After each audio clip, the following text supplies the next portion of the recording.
family are healthy and safe during this uncertainty and unprecedented times. As one of PPD member countries, we are more than happy to welcome all of you in our first webinar 2020 with the theme COVID-19, Public Health and Economic Perspectives. The webinar is collaboratively hosted with Johns Hopkins University. On behalf of Government of Indonesia and people of Indonesia, we are extending our deepest condolence to the government and people of Bangladesh at the sudden and sad demise of Honorable Mr. Muhammad Nasim, former Honorable PPD Board and Executive Committee member. Our deepest sympathies during your time of loss, our thoughts and prayers are with you during these difficult times. Today, we are going to learn of the success story of Indonesia, focusing particularly on how we can possibly sustain family planning program. In recognition of our continued support to PPD member countries, our commitment for Family Planning 2020, and our commitment to end 3 zeros, including unmet need for family planning, we also invite experts from Johns Hopkins University and University of Indonesia to share coping strategies across countries in terms of family planning and reproductive health during COVID-19 outbreak. The uncertainty and decline in travel will also lead to people staying home from work, losing income, and possibly causing a fall in demand for family planning.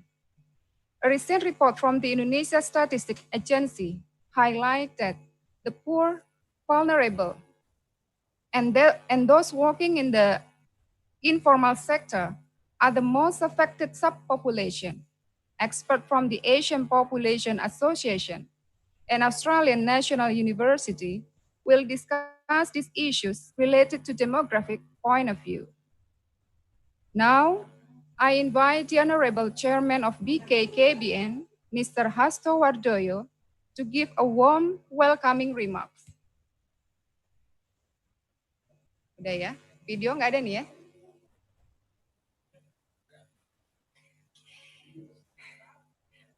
Wait.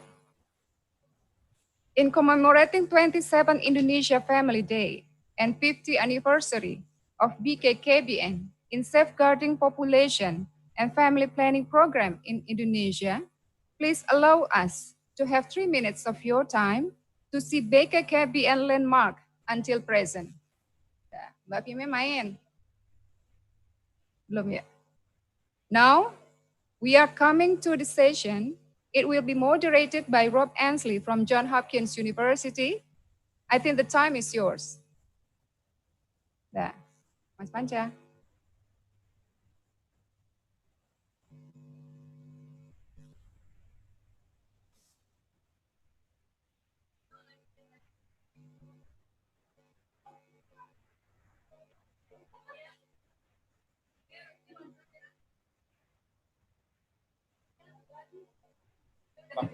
Maaf Bapak Ibu, masih geladi.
discussion and work very interesting I have a further conclusion and very clear and straightforward. We wish that the webinar will build a network with different partners and experts to continue online sharing of best practices under this restriction of movements and gatherings.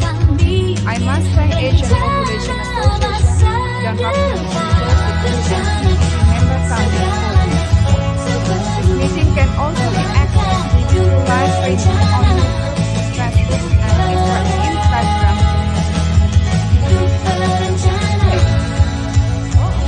YouTube sama Facebook aja ya. Okay. On YouTube and Facebook at BKKBN official. We would like to kindly invite you again to our next webinar with the following announcement.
Person, we will send the certificate to your email.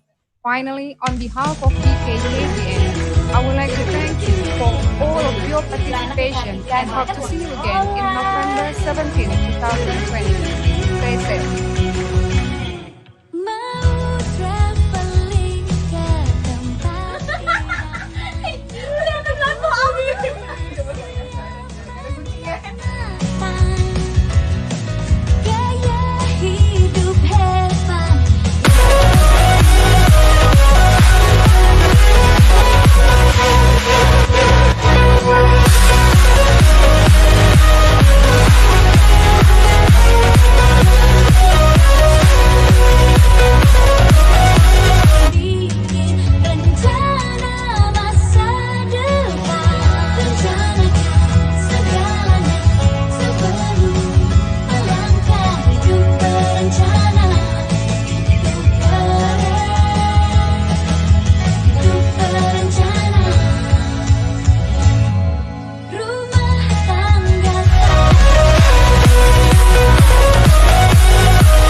Waktu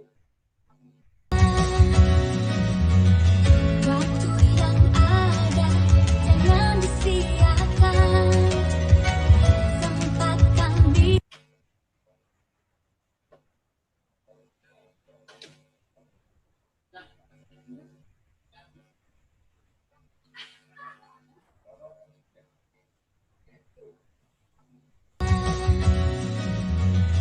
waktu yang ada jangan disia-siakan.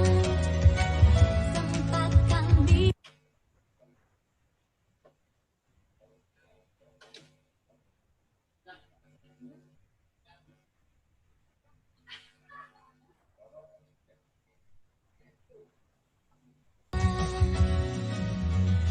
waktu yang ada jangan disia.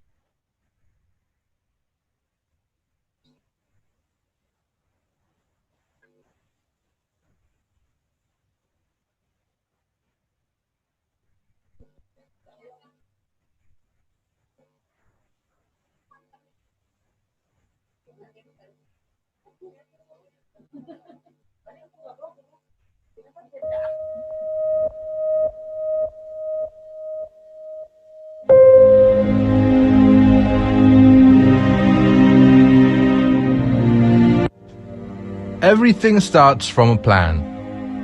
To develop a country, build a prosperous family. It's been 50 years we've dedicated our service to prosperous families all over Indonesia, providing the best services and programs. From the remote cities through the central. Not only to maintain the population growth, but also giving our full contribution to development of a planned family. We always prioritize development that focuses on population. Organize the family planning and the people's reproductive health. Develop our partners in organizing the population issues and the importance of development within the family. And also to apply a consistent work culture. A developed country starts from you, who grew a family full of love. Creating courteous, devoted, and high-achieving individuals. When millions of plans have to be delayed and thousands of families suffer, a lot of people have struggled, but they lost from the situation, and many have been slammed down. Those who are close become far. There is no safe haven. Around you are many failed plans. Many families could not return, and many have been left behind. When the situation makes us remember, where is the place we should return? Only one thing: follow the heart. We will always be with you. Rebuild the plan, walk together to reach your ultimate goals. It starts from the family.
Tes 1, 2, 3. Tes. Iya Pak, suara terdengar Pak. Jelas ya? Jelas Pak. Oke, standby.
Republic of Indonesia, Indonesia COVID-19 Task Force, Indonesia Ministries and Boards, LPPKN Malaysia, Commission on Population Philippines, General Office for Population and Family Planning Vietnam, Ambassador for Tunisia, Seychelles and Australia, Asian Population Association Council members, Johns Hopkins CCP, UNFPA representative, and other development partners, universities, civil society organization, media, ladies and gentlemen. Good morning from Jakarta, Indonesia. My name is Irma, Head of Center of International Training and Collaboration, National Population and Family Planning Board, BKKBN, Indonesia.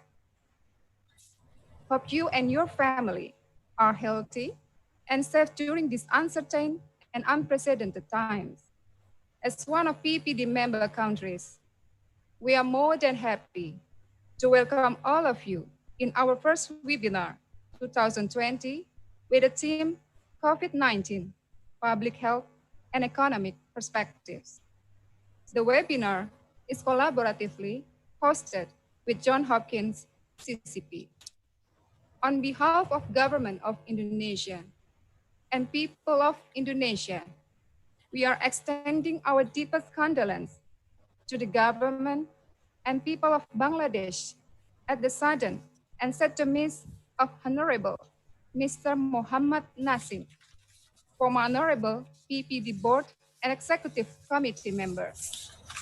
Our deepest sympathy during your time of loss, our thoughts and prayers are with you during this difficult time.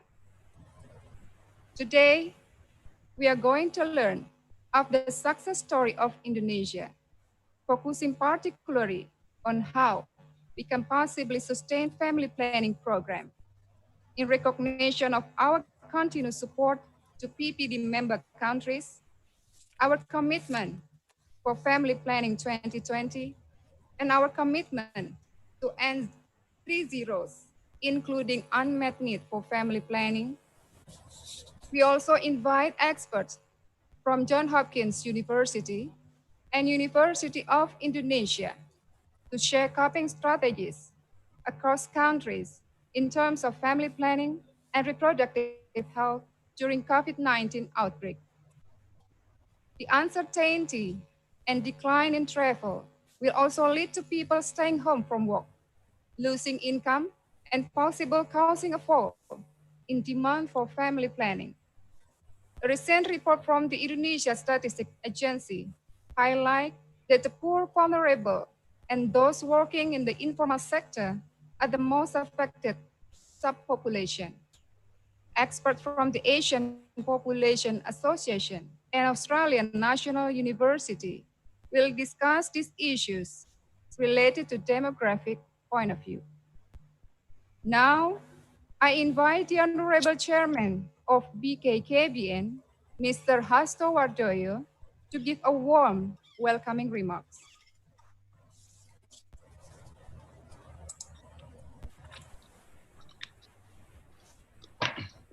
Thank you, Mrs. Irma. Good morning, everybody. Assalamualaikum warahmatullahi wabarakatuh. Your Excellencies, Ambassador, Ministry, and Head of Institute of Friendly Country, Partner in Population and Development, PPD, Board and Executive Committee members, distinguished guests, Mr. Adnan bin Haj, Executive Director of Partner in Population and Development, Head of International Development Partner UNPA and Johns Hopkins Center for Communication Program, and ICO MP, Partner Country Coordinator of PPD, and Professor Aris, President of the Asia Population Association, Professor Kevin Jones from Australian National University, and Bapak Iwan Aryawan from Faculty of Public Health, University of Indonesia, Ms. Utara Parakumar Senior Technical Advisor Social Behavior Change and Capacity Strengthening at Johns Hopkins Center for Communication Program. Professor Damanik from Deputy of Training, Research and Development BKKBN Indonesia, and Pak Prof, Senior Technical Advisor, Johns Hopkins University Center Communication, and my colleague from BKKBN University Academia, participation of webinar, ladies and gentlemen. First, let us thank the God, His blessing and the allowing us meet today in this webinar. On behalf of National Population Family Planning Board of Indonesia, BKKBN, I would like to thank all of invitees for joining in the webinar. I also would like to congratulate the organizing committee for making this seminar by virtual technology and web seminar have become a new normal for all of us. Excellencies, ladies and gentlemen, I believe I'm not alone to saying that COVID-19 is the most powerful health crisis of our time in the last 10 decades. And today, once again, a virus pandemic that is COVID-19. And it was first identified for Wuhan, China, and declared in the global pandemic and public health emergency of the international concern by World Health Organization on January 30, 2020. The number confirmed has continued to increase. In Indonesia, the number of confirmed cases by 20 June 2020 has reached 45,000, resulting in the more than 2.4 thousand deaths. Excellency, ladies and gentlemen, the Indonesia government has taken policy to respond the COVID-19 pandemic. In March 2020, Indonesia declared the status of this disease to be an emergency response state. The government of Indonesia issues President Decree number 7 2020 concerning to task force for acceleration of corona response effort. Led by head of National Disaster Management Agency, in Indonesian name is Badan Penanggulangan Bencana, BNPB, the task force aimed to improve the national resilience in health sector and to accelerate response effort of synergizing coordination and cooperation with all of ministry, institution, and local government to increase anticipation of the acceleration of spread of COVID-19 and to increase synergy of operational policy making and to increase readiness of ability to prevent, detect, and respond to COVID-19. And the large-scale social restriction, bisa by pembatasan sosial berskala besar (PSBB) are implemented by some local government. It allow local government to restrict the movement of people in and out from their respective area. The people were also prohibited from going home to celebrate of Eid Fitr.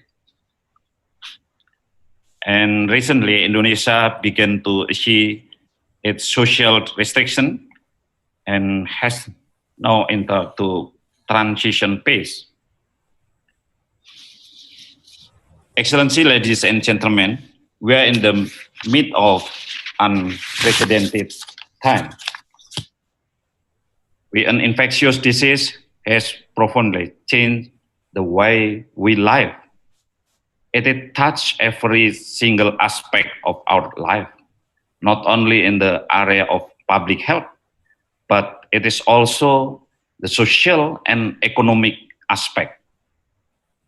The uncertainty of social restriction may affect of our effort for realizing of Indonesian demographic dividend. Job creation and ability of the labor market to absorb the labor force are key factor in the utilization of the demographic dividend. So the COVID-19 outbreak also has been profound impact on access to family planning and sexual reproductive health services and information. Every country family planning and reproductive health program has been struggling to ensure that family planning and reproductive health services are in place. Ladies and gentlemen, excellencies, so today webinar is conducted to commemorate Indonesia Family Day with a celebration annually every 29th of June. Also coincided with the 50th anniversary of BKKBN. So in the time, we would like to share with you the good practice and the management of population, family planning, and family development program. And the last, BKKBN with the new motto, BKKBN with the new approach, the new spirit present in your family. BKKBN in collaboration with Asian Population Association and the Johns Hopkins Center of Communication Program is elected to host this webinar with the title COVID-19 Public Health and Economic Perspective. We do hope in this moment, this virtual seminar enable us to share and learn from experts who bring the variety point of view of experience. So thank you and stay healthy. Wassalamualaikum warahmatullahi wabarakatuh. Thank you, Mr. Chairman, for the welcoming remarks. In commemorating 27th Indonesia Family Day and 50th anniversary of BKKBN in safeguarding population and family planning program in Indonesia, please allow us to have 3 minutes of your time to see BKKBN landmark until present.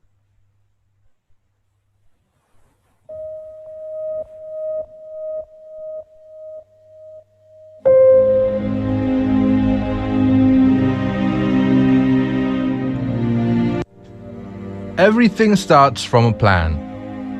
To develop a country, build a prosperous family. It's been 50 years we've dedicated our service to prosperous families all over Indonesia, providing the best services and programs. From the remote cities through the central. Not only to maintain the population growth, but also giving our full contribution to development of a planned family. We always prioritize development that focuses on population. Organize the family planning and the people's reproductive health. Develop our partners in organizing the population issues and the importance of development within the family. And also to apply a consistent work culture. A developed country starts from you, who grew a family full of love. Creating courteous, devoted, and high-achieving individuals. When millions of plans have to be delayed and thousands of families suffer, a lot of people have struggled, but they lost from the situation, and many have been slammed down. Those who are close become far. There is no safe haven. Around you are many failed plans. Many families could not return, and many have been left behind. when the situation makes us remember where is the place we should return. Only one thing, follow the heart. We will always be with you. Rebuild the plan, walk together to reach your ultimate goals. It starts from the family. Every family in this country, without exception. We will always be there and give our best service to be a better country, reach the highest goal. Together we rise, relieve the pain. Don't give up now, because you are the strongest human being. Know yourself, rebuild your plan, move forward, look into your family. Together with BKKBN. Come together, we're all family.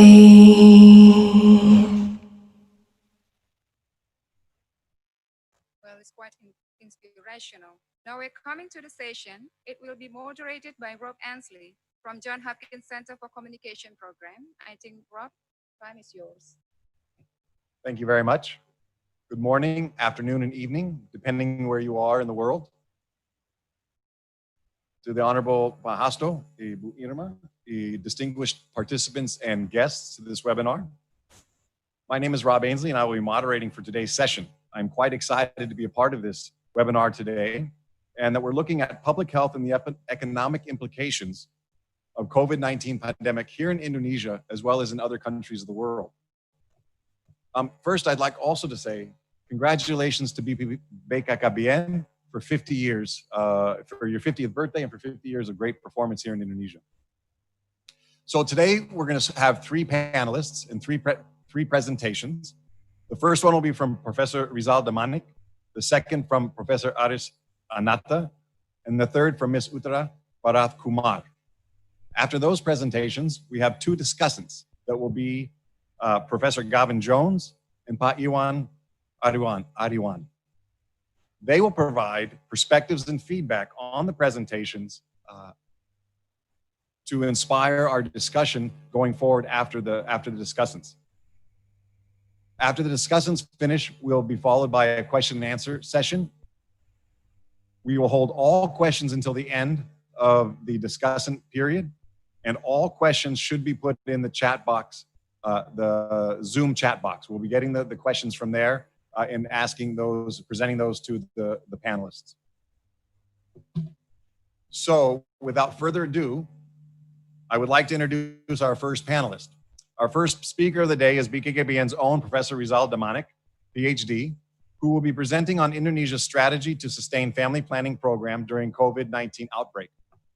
Professor Rizal Damanik is currently the Deputy for Training, Research, and Development here at BKKBN. He is a professor of community nutrition at the Bogor Agricultural University in Indonesia. He received his Ph.D. in international health and human nutrition and a master's in reproductive sciences from Monash University in Australia, as well as he's a doctor of veterinary medicine from IBP University in Bogor, Indonesia. He has been a professor and lecturer at a number of universities here in Indonesia and internationally. His area of specialization is nutraceutical, functional food, and nutrition for pregnant and lactating women. Please, silakan Professor Damanik.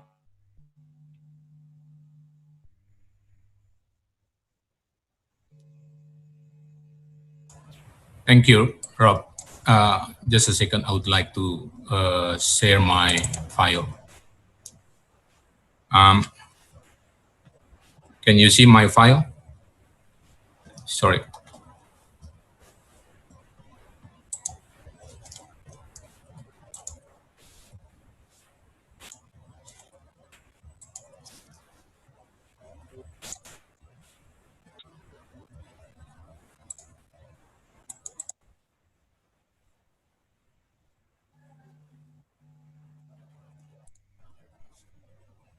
Can you see my file, Rob? Yeah. Hello? Yes, Okay, Prof. Okay. it's not in presentation mode. Okay. I think you can continue. Okay. Thank you.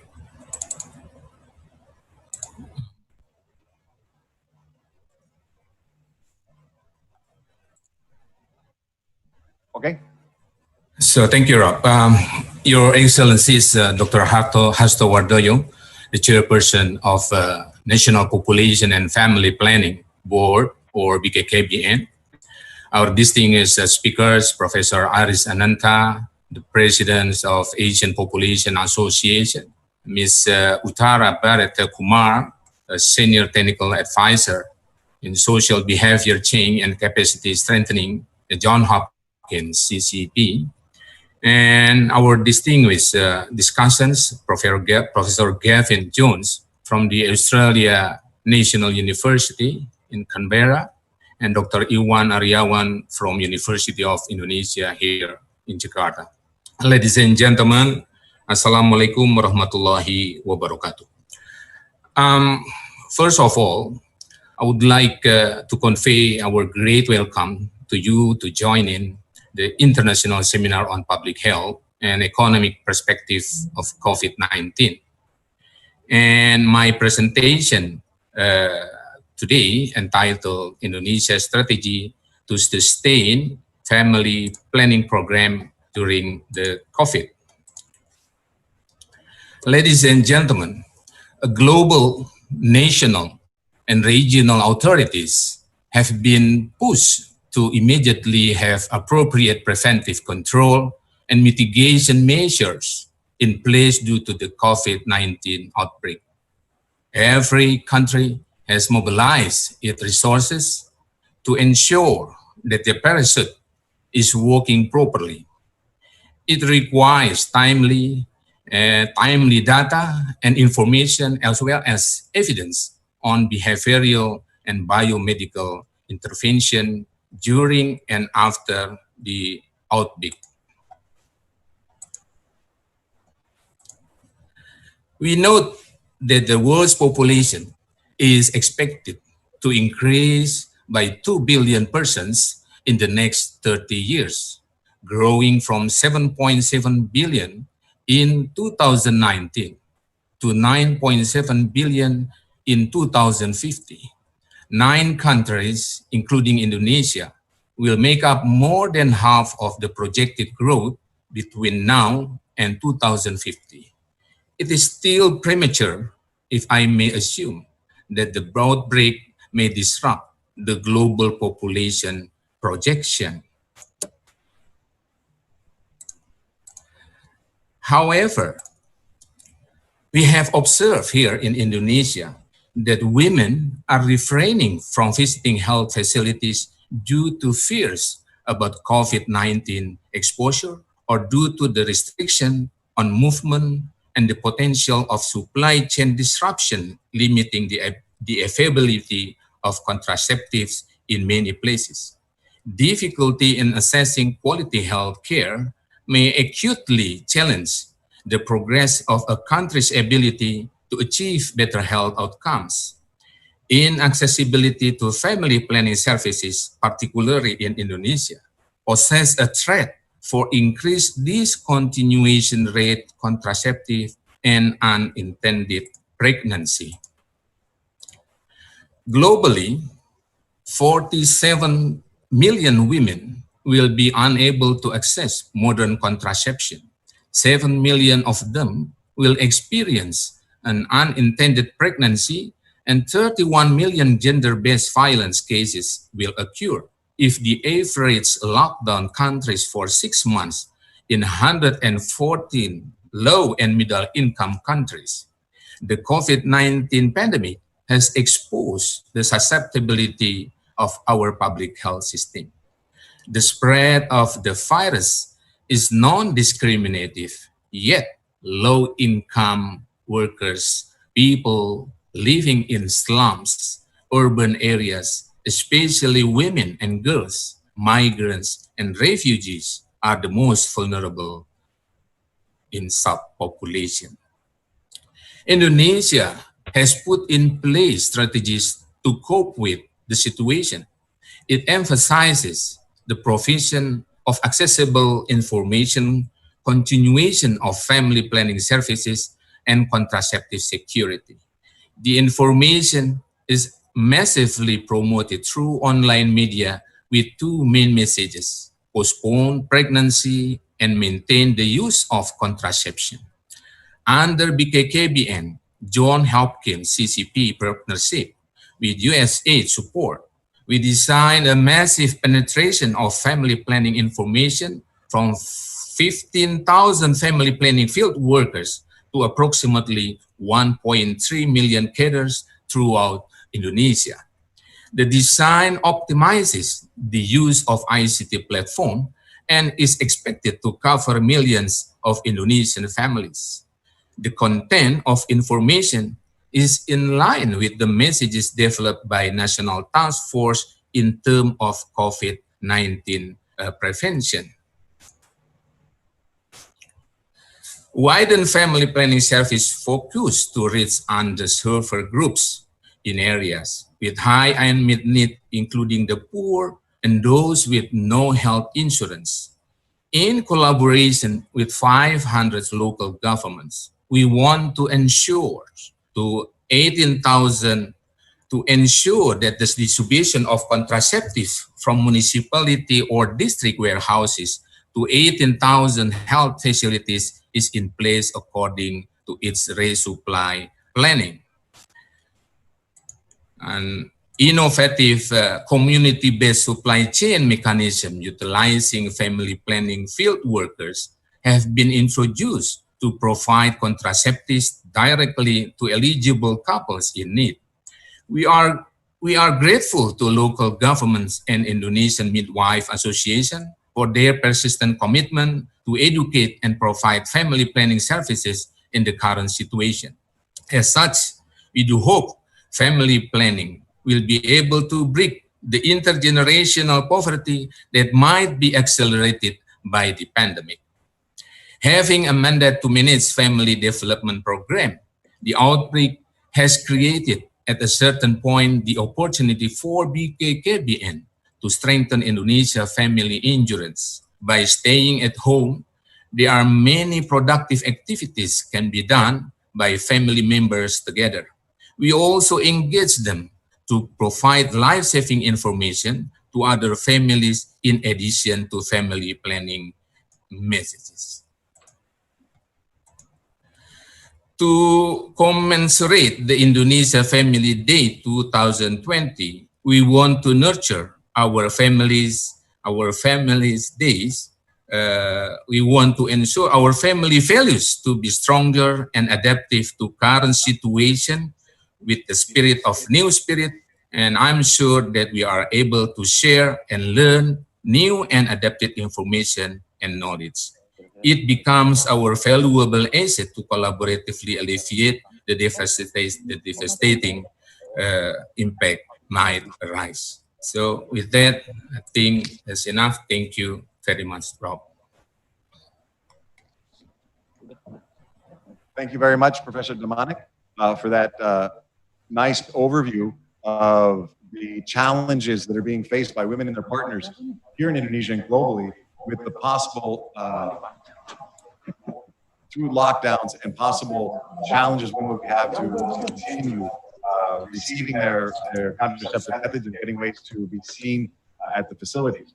And also what are the strategies being put in place by BKKBN and others here in Indonesia to help mitigate those problems, whether it's through supply chain management activities at the community level, working with local governments, and also still moving and promoting the message of family planning, the importance of family planning, so that women have what they need and the information they need, but also where they can access those services. So thank you very much, Damanik, and again, for bringing to our attention the Family Day here in Indonesia, which is June 29th, and we'll be having some celebrations across the country for that.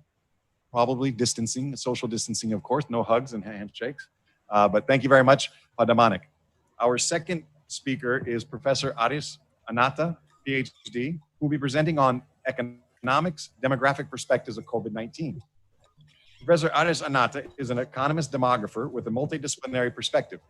Currently, he is Professor of Faculty of Economics and Business, Universitas Indonesia, and adjunct researcher at the Demographic Institute at the same university.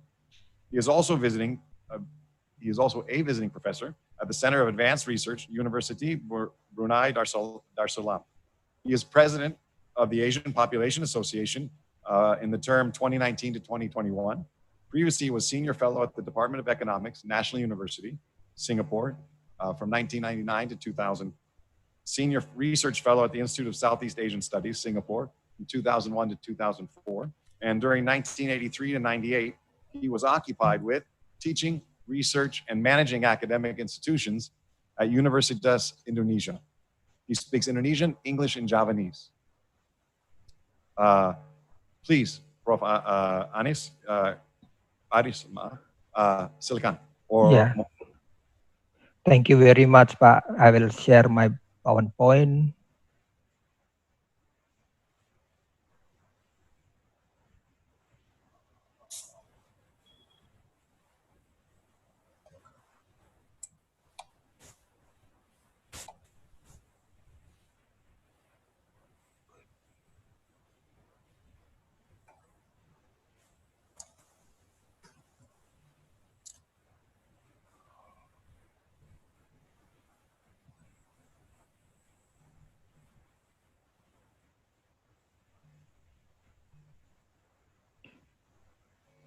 Can you see my PowerPoint? Yes. Okay. Thank you very much for everybody. Thank you very much for the moderator. And thank you very much for the BKKBN for inviting me to give a presentation for this time.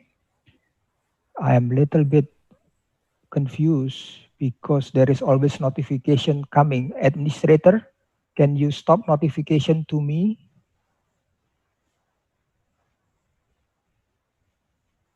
Okay. The chat off. The administration, because I am included as administrator, so there is always notification coming to me. 3 people entered the waiting room for this meeting. This is blocking my PowerPoint. Okay, the topic of my presentation is economic and demographic perspective of COVID-19 Indonesia. COVID-19 is something new for everybody in the world. Everybody is learning about this COVID-19. So it is new and complex issues. What I present is what I have been learning for this time. The COVID-19 is still very new, and I'll share a little bit what I knew. And my presentation is based on Indonesia as background, to hopefully it will be applicable for other countries too. Because this webinar is initiated by BKKBN, I will also discuss one of the mission of BKKBN, that is on family resilience.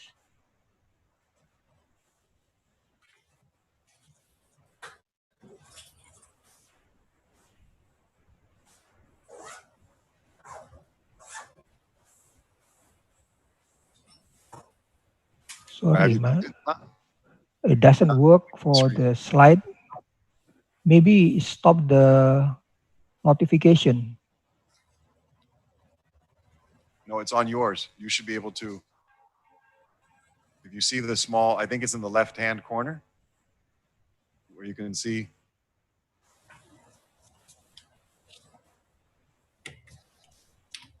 Hold on. Yeah, it's on the left-hand corner. You'll see an arrow. You can press that arrow. That should move the slides. Do you see it on yours? Oh, this, okay. Okay, yeah. Okay. Yeah, this presentation is only a small part of the issue. Okay, this is the outline of my presentation. There are 4 points I would like to discuss. First is whether there is any trade-off between health and economy. The answer is that we can have a win-win solution with new normal, plural, because there are many new normal. The question is whether health or economy, is there a trade-off?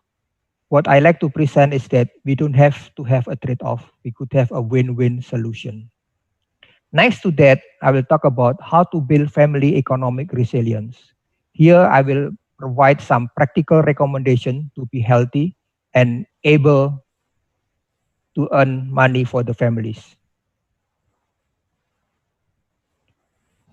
The third point is demographic dividend. This is a trendy topic in Indonesia. Almost everybody, whenever they're talking about population issues, they always talk about demographic dividend. Here, I will like to present an alternative view to the demographic dividend. Fourth point is that what should BKKBN do? In terms of contraceptive, is understanding that contraceptive is one of people's basic need and human right. Creating awareness among couples that they, especially women, have the right not to have children or to determine how many children they want and when. About fulfilling unmet need of contraceptive use and promoting long-term contraceptive. Second issue is population mobility. BKKBN is not only about family planning, but population issue in general. So it has to talk about population mobility, understanding right to move and not to move. The third point is aging population. It is understanding the rights to live decently at old age. This is benefiting not only for the currently older person, but for everybody, because everybody will eventually become old. The first point, is there any trade-off between health and economy or business?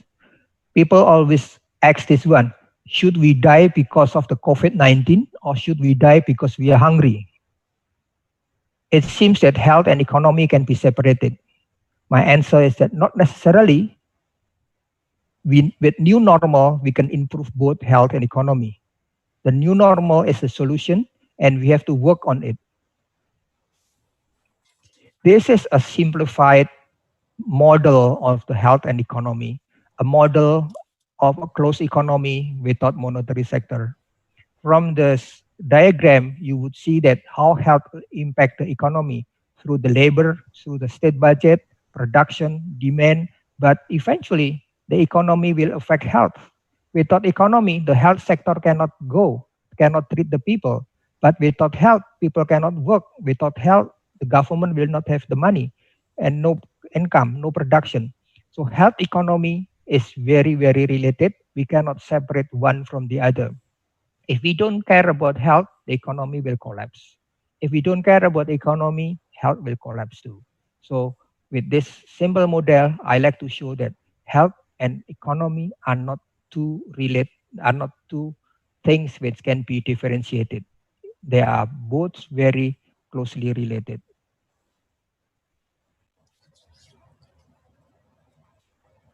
We can improve both the economy and health by creating new normal.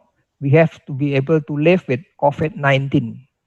Before the COVID-19, we already hear about the arrival of disruption era. The future will be very, very different today with the new technology arriving, new norm, new behavior, new way of life. And the COVID-19 has accelerated the arrival of disruption era. What are new normal? Many people have been talking, and we should be aware that COVID-19 can be around us for a long time. Do not expect or wait for the return of the old normal. We will be frustrated if we are waiting for the old normal. We have to live with the new normal. We have to innovate. We have to create new job and behavior which are safe from COVID-19. Business who can work with the new normal and create new normal will be profitable during this time and the future.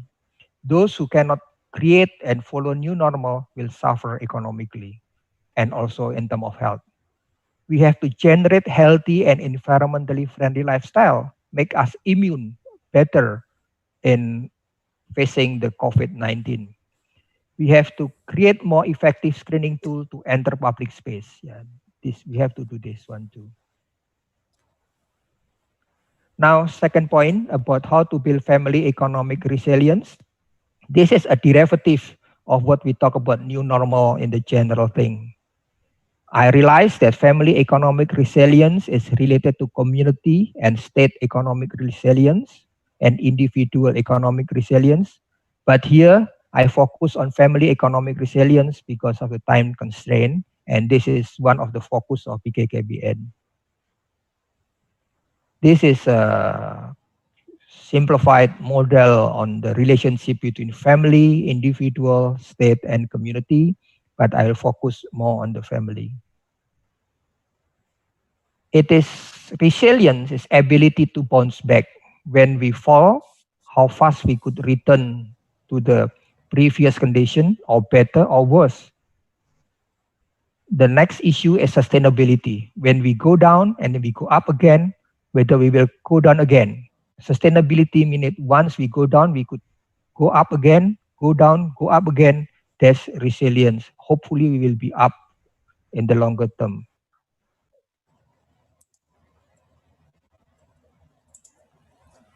Some practical recommendation: be healthy. Being healthy meaning that we could, being sick means more expenditure. This is the relationship. If we don't care about health, that means that we have to spend more thing for being sick. So from economic point of view, this is not very good. So being healthy is good in terms of economic. By being healthy, we can create innovative economic opportunity. So we have to apply healthy and environmentally friendly lifestyle from now on, and create jobs that can protect our health, including working from home. Next thing is that we have to be digitally literate. We have to innovate jobs which use more advanced digital technology. If we don't follow, if we are not digitally literate, we will be left behind.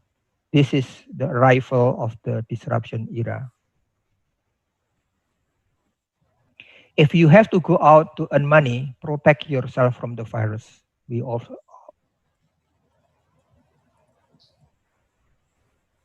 if we lost our job or we suffer from income cap, then we live in the uncertain prospect.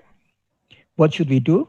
Yeah, we have to minimize unnecessary spending, buy only basic need. In the uncertain time, reduce buying durable goods. Choose cheap and healthy food and drink. Cut consuming fried food, sweet and salty food. For my friends from outside Indonesia, I need to mention that fried food, sweet and salty foods are very delicious in Indonesia. So we have to cut this one. Cut smoking, cut consuming meat, increase consuming fruit and vegetable. Drink plain water, reduce drinking canned sweet drink. This is just some example that we have to spend only for the basic need.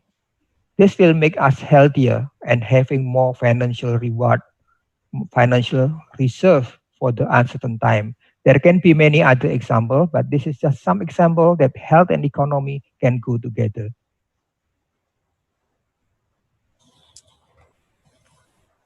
This is some monetary policies that can be used to increase household or family economic resilience.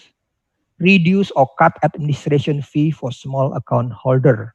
Many of us sometimes complain that administration fee is too high. Maybe this is the time during COVID-19 to reduce administration fee so that small account holder can have more saving to face for uncertain time. Perhaps interest rate can also be increased for small deposit. This will help people with low income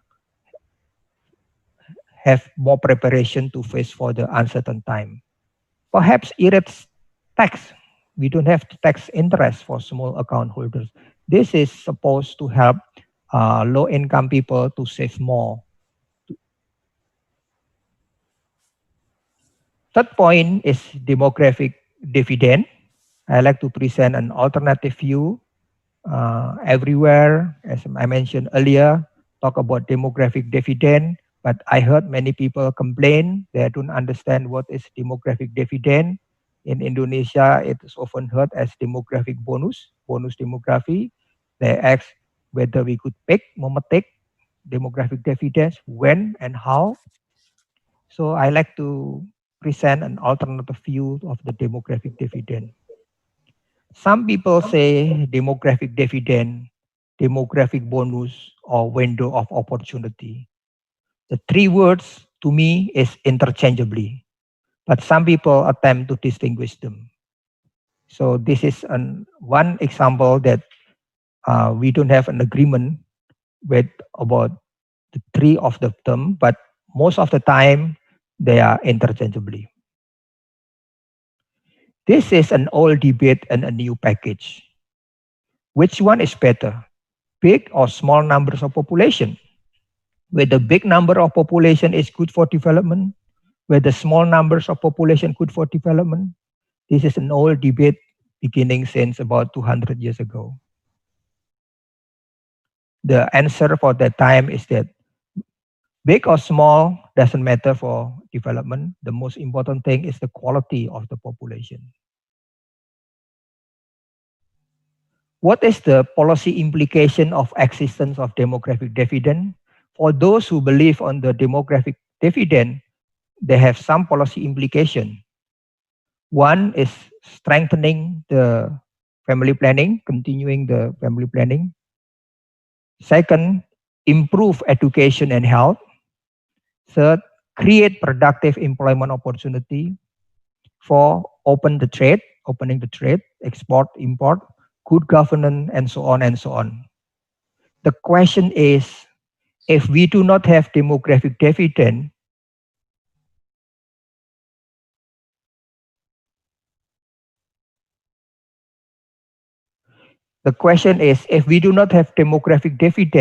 should we make these policies? Should we strengthen family planning? If we don't have demographic dividend, should we improve education and health?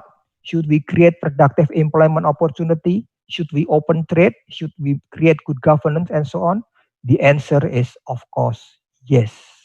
Even when we don't have demographic dividend, we should strengthen family planning. We should improve health. We should improve education. We should create productive employment opportunities. We should open trade. We should construct good governance and so on, even without demographic dividend. There is nothing new. There is nothing new in the policy implication. We can produce the same policies even when there is no demographic dividend or bonus. Demographic dividends. There are some measurement problem of demographic dividend. The demographic dividend is based on the concept of dependency ratio. That is, DR is population under 15. Population under 15 plus population above 64 divided by population 15 to 64. Why do they use this ratio? This is formula I learned since the beginning. I was studying demography and economy long time ago. And the assumption is that people under 15 years old are unproductive, burden. So if you have children under 15, your children are burden for you. This is the assumption of the concept. Why 15? Why not 25? People now going to school to finish their tertiary education. So maybe we can use 25. But is that correct that children are burden for us? Children can be source of happiness for us, and children can enhance parent productivity. So this is problematic for defining below 15 and even below 25. Are children really burden for us? 64 and above, they say they are unproductive, burden. Is that correct? In Indonesia, many people above 64 are still working. They're still contributing to the economy. They are taking care of the grandchildren, so helping the children to work. Another thing is that why not 60? The definition of older people in Indonesia is 60 and over. Next is the definition of 1564. It's assumed to be productive. It's unsaid. But the question is, how is their quality? How is the health status? How is the education, skill, and income of 1564? If they don't do anything, if they cannot work, if they are not healthy, they are not productive. In Indonesia, working age population is population age 15 and over, not 15 to 64. No upper limit of working age population. This is a recognition that being old is not necessarily a burden, that people 64 and over can still contribute to the economy. Thank you, Statistik Indonesia, Badan Pusat Statistik, for making this definition. When dependency ratio is below 0.5, they said that 100 productive person has to support only less than 50 unproductive person, quote unquote. That's what they said. This is the so-called demographic dividend or bonus. The dividend or bonus will disappear after dependency ratio reaches above 15, about 0.5. It is not clear why the threshold is 0.5. Why not 0.6? Why not 0.4 or other numbers? With a different threshold, we will have a different result. Sometimes people define demographic dividend starting from the lowest dependency ratio below 0.5. It is neither clear why it starts from the lowest dependency ratio. Now, there is another term, demographic window opportunity. Some argue that this opportunity happens when the percentage of population aged below 15 is 13%, and the percentage of population aged above 64 is 15%. Others mention that this opportunity happens when the median age of population is between 26 and 41. In short, there are so many different measurements of demographic dividend, demographic bonus, and window of demographic window opportunity. This is a substantive issue of the concept of demographic dividend. The model of demographic dividend says that when the percentage of the dependents are small, people can save more. With more saving, people can do more investment. More investment means more economic growth. This is the argument by Ainsley and Cole in the late 1950s. But this model is too supply oriented. The orientation is on the supply side only.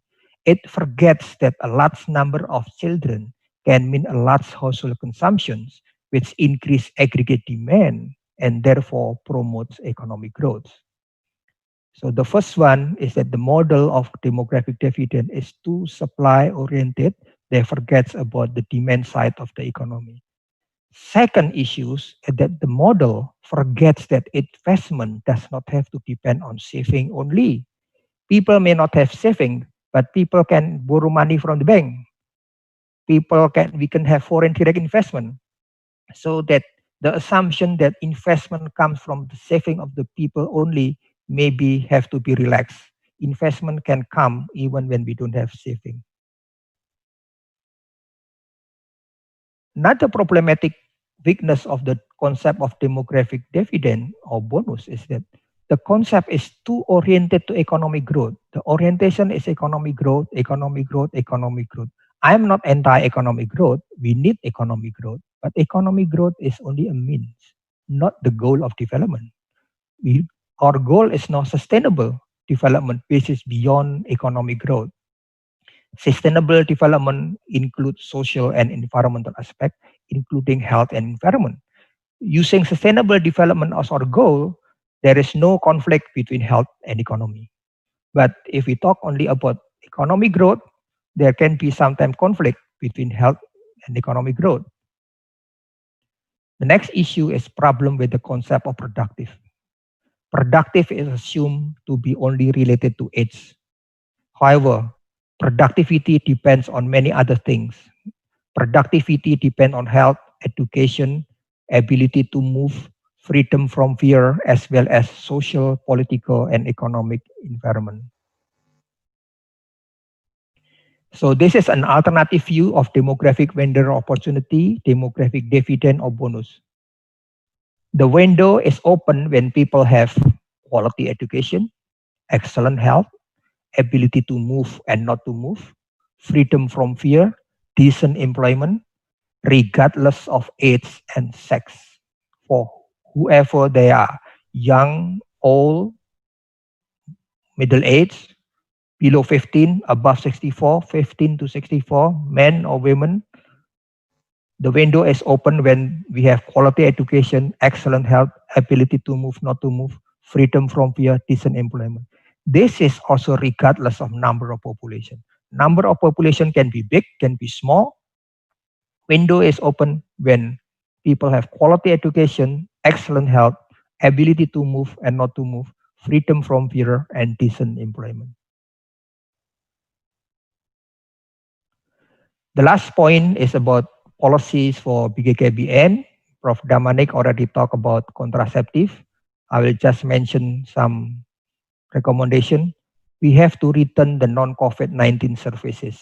So far, we have been concentrating to the COVID-19 services, but non-COVID-19 services are also important, including contraceptive use. Contraceptive is one of basic need and human right. So when we help low-income people for food, drink, and shelter, we forget that contraceptive is one of the basic needs. In Indonesia, we know about the sembako, 9 bahan pokok, 9 basic need. That 9 basic need has not included contraceptive use. I think the basic need in Indonesia should be broadened to include contraceptive use. Contraceptive use is one of people's right to have access contraceptive use. We need to focus on unmet need. There are many people who want to use contraceptive, but they cannot. And we should give priority to long-term contraceptive. This is cheaper. And I hope business will be interested too to provide long-term contraceptive. More recommendation for population policies. BKKBN is not only about contraceptive, but also the whole population issues. Again, from contraceptive, we have to give more attention to the service of contraceptive use, as this helps fulfilling human right. Contraceptive use is help fulfilling human right. And we need to utilize the COVID-19 as a momentum to build economic resilience by being healthy and environmentally friendly lifestyle, including having reliable access and affordable to contraceptive. BKKBN also help people building readiness to create and follow new normal. Some people are not ready, so BKKBN can continue working to help people ready to create and follow new normal. Forget about the old normal. BKKBN may also promote social responsibility to prevent the spread of the virus. This is not only the responsibility of the government, but for the people at large. Are we aware of the risks? Are we having social responsibility to prevent the spread of the virus? It may be uncomfortable. Some people said to me, Aris, using new normal is not comfortable. But this is the only choice to strengthen the economic resilience and stopping the spread of the COVID-19. We are sick. Being sick is not comfortable, but we have to take this one if we want to strengthen the economic resilience and stopping the spread of the COVID-19. If we don't want to follow and create new normal, economy will collapse, health will collapse too. A life cost approach, typing error, BKKBN should continue to use a life cost approach since people are still in the womb until they are in the tomb, the whole life cycle. Therefore, this approach should include attention to, in addition to contraceptive, BKKBN should also pay attention to the population mobility. Population mobility is people have the right to move and not to move. And people should have the right to have decent life at older age. Should people work for money until they die? We may talk about that everybody will become old. Just think when we become old, should we work for money until we die? This is the summary of my presentation. 4 points. One is that any trade-off between health and economy, not necessarily. We could have both improving the health and improving the economy. The only way is creating and following new normal in plural. Now is the time to create new normal in every activity, economic and social activity. One of my friends said, it's not new normal, it's new norm, norma-norma yang baru. Well, we could also debate this interesting suggestion, but we could discuss that later. The main point is that everybody should forget to return to the old normal, because we will be frustrated if we are always dreaming about old normal.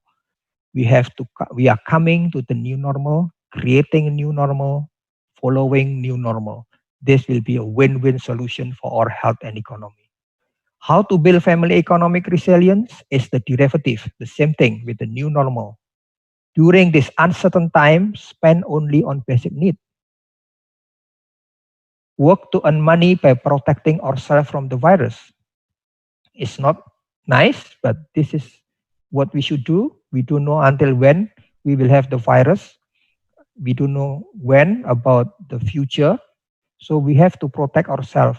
Spend only on basic needs. Third point is demographic dividend. The same policies can be produced with or without the existence of demographic dividend. And there are also many measurement and substantive problems with the concept of demographic dividend. What should BKKBN do? In terms of contraceptive, understand that contraceptive is one of people's basic needs and human rights. We have to continue creating awareness among people, among couples, that they, especially women, have the right not to have children, have the right to determine how many children they want and when, have the right to pursue their career. BKKBN also need to continue fulfilling the unmet need of contraceptive use, to reduce unmet need of contraceptive use, and to promote long-term contraceptive, which is cheaper. And also, another area of population issue is population mobility. We have to understand this, as mobility is one of the human rights to move and not to move. We have the right to move and we have the right not to move. This can be another webinar topic. Another webinar topic which should be attention of BKKBN is aging population. Everybody will become old, but when we are old, should we work for money until we die? Do we have the right to live decently at all ages? I think that's all what I like to present. Thank you very much. Thank you very much, Professor Aris, for a very interesting and deep look into some things we're dealing with now in the COVID era. First, looking at the new normals in ways that we haven't started thinking about it. Just we've been usually thinking new normals. What's it mean for new behaviors?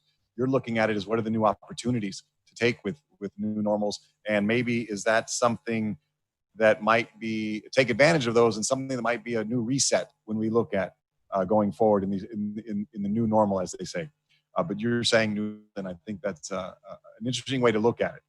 Also looking at family resilience and looking at the recommendations that families can take on how to get through these times, and really are good behaviors. Looking at healthy behaviors, what you can do to improve your health, and looking at how you take advantage or how you can get through if you're at an economic disadvantage in these times.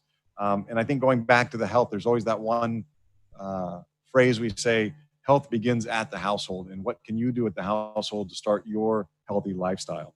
And then I think on the demographic dividend, it was a refreshing new look at the demographic dividend and looking at it more in a humanistic way and what it means, only in what you were saying, a supply side, but there's a lot of other aspects of the demographic dividend to look at. Specifically, what are the windows of opportunity, and would you do this anyway if there wasn't a demographic dividend? These are good policies, good recommendations for any government to take in improving education, improving health, improving skills. So whether you have the demographic dividend or not, you still would be going down that route. And then the demographic dividend gives you an opportunity to maybe take a little more advantage of that, but also looking at why be constrained within that the DR ratio and looking at only under 15s over 64. So there's a lot to look at, and maybe in these, how the COVID affects that, we might be relooking at that demographic dividend in the short term and the long term. And also recommendations for BKKBN on how to move forward. And really, I think coming out of that family planning is a human right. And I think that all of the programs globally, especially here in Indonesia, does look at family planning as a human right and how to make sure women have a continuity to services and methods. So thank you very much for the insight, Prof. Aris. We're going to go to our third speaker today. Is Uttara Bharat Kumar, who will be speaking on family planning, challenges and coping strategies across countries, taking more of an overview look at a number of countries.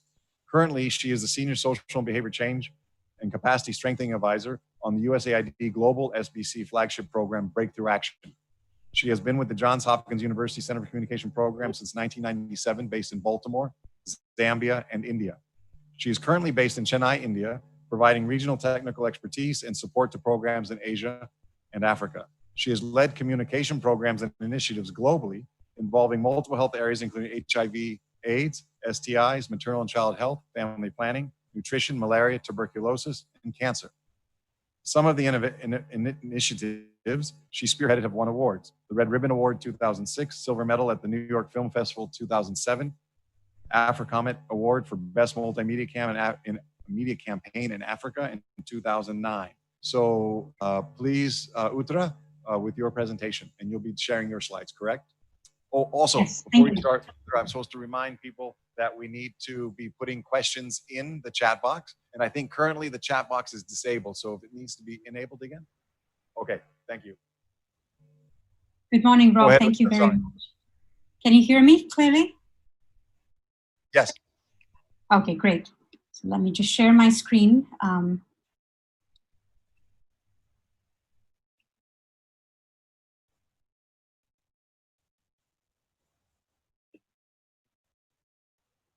Yes, we can see it. You can see it now? Okay, great. Yeah. Let me just make sure it's full screen.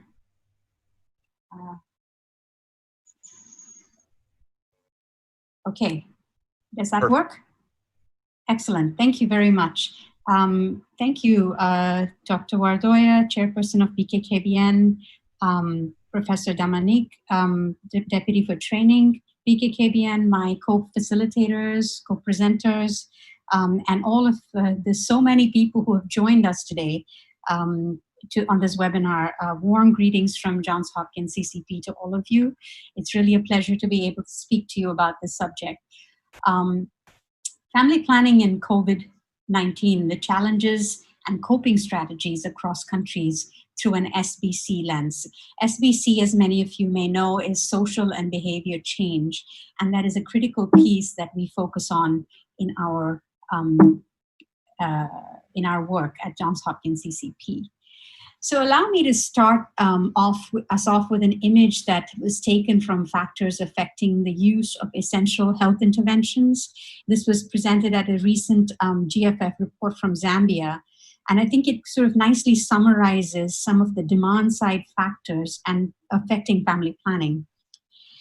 The movement of restrictions, lost income, and concerns about COVID transmission and how these are manifesting alongside supply side factors.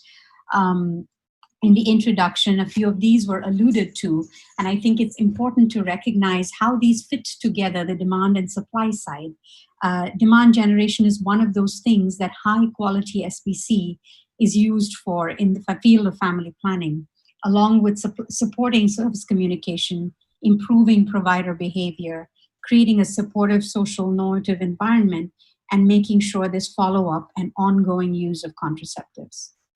SBC can be very responsive to a local context, and it always has to work to engage communities and co-create solutions in difficult times. COVID is one thing that has come up as a challenge right now, but it's not that challenges have not existed before, maybe not on this scale, but many of us working in the area of family planning know that challenges are a way of life. But co-creating solutions with communities is critical for demand generation. And in the time of COVID, it's starting to look very, very different. So we need to recognize that these factors are emerging in a broader context that impacts communication and behavior change. And of course, we need the supply side to be in place if the generated demand is to be met.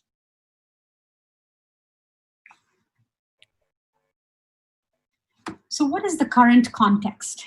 Where are we now?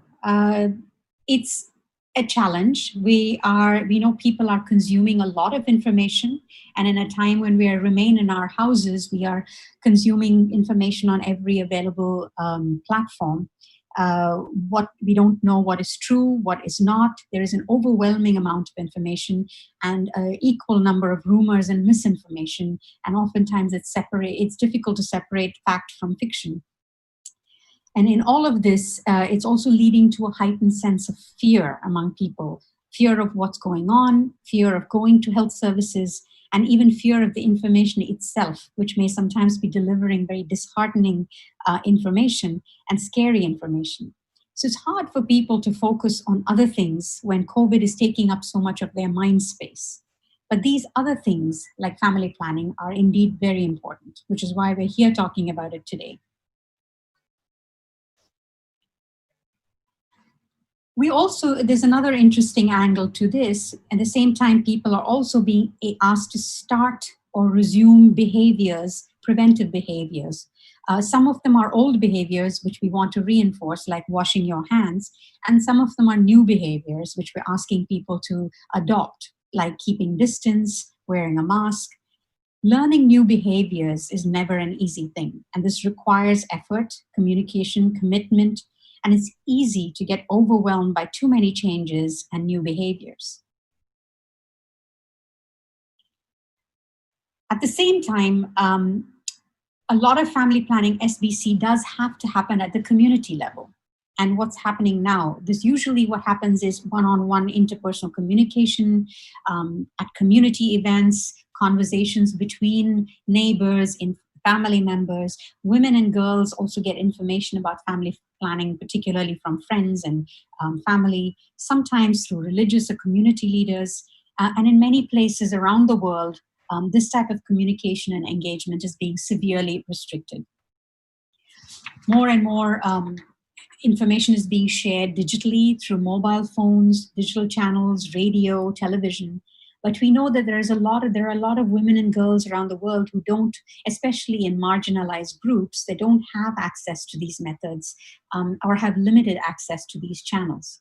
So in that context, how do we discuss it? So I'd like to now take us through a few different country examples and talk about how they try to tackle this dual challenge of demand and supply of family planning, and then focus towards the end on some recommendations or suggestions for social and behavior change, demand generation approaches that might be important for countries to consider as they move forward.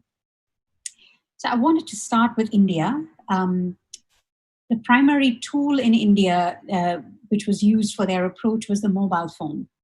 It's an enormous country with a very large population, and interventions can't be easily implemented at a national level.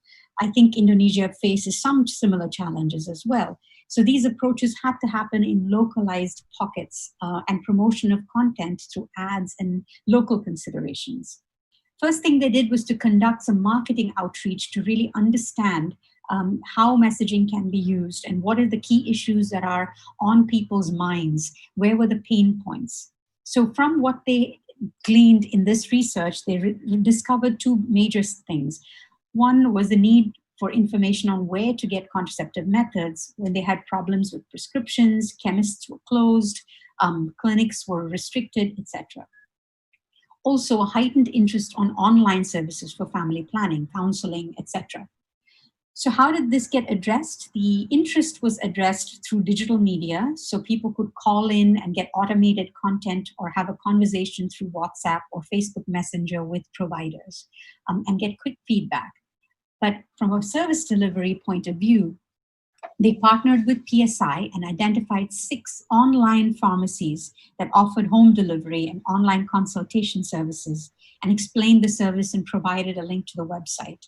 So these pharmacies had chains across the country, so that's one of the approaches that is being used at this point.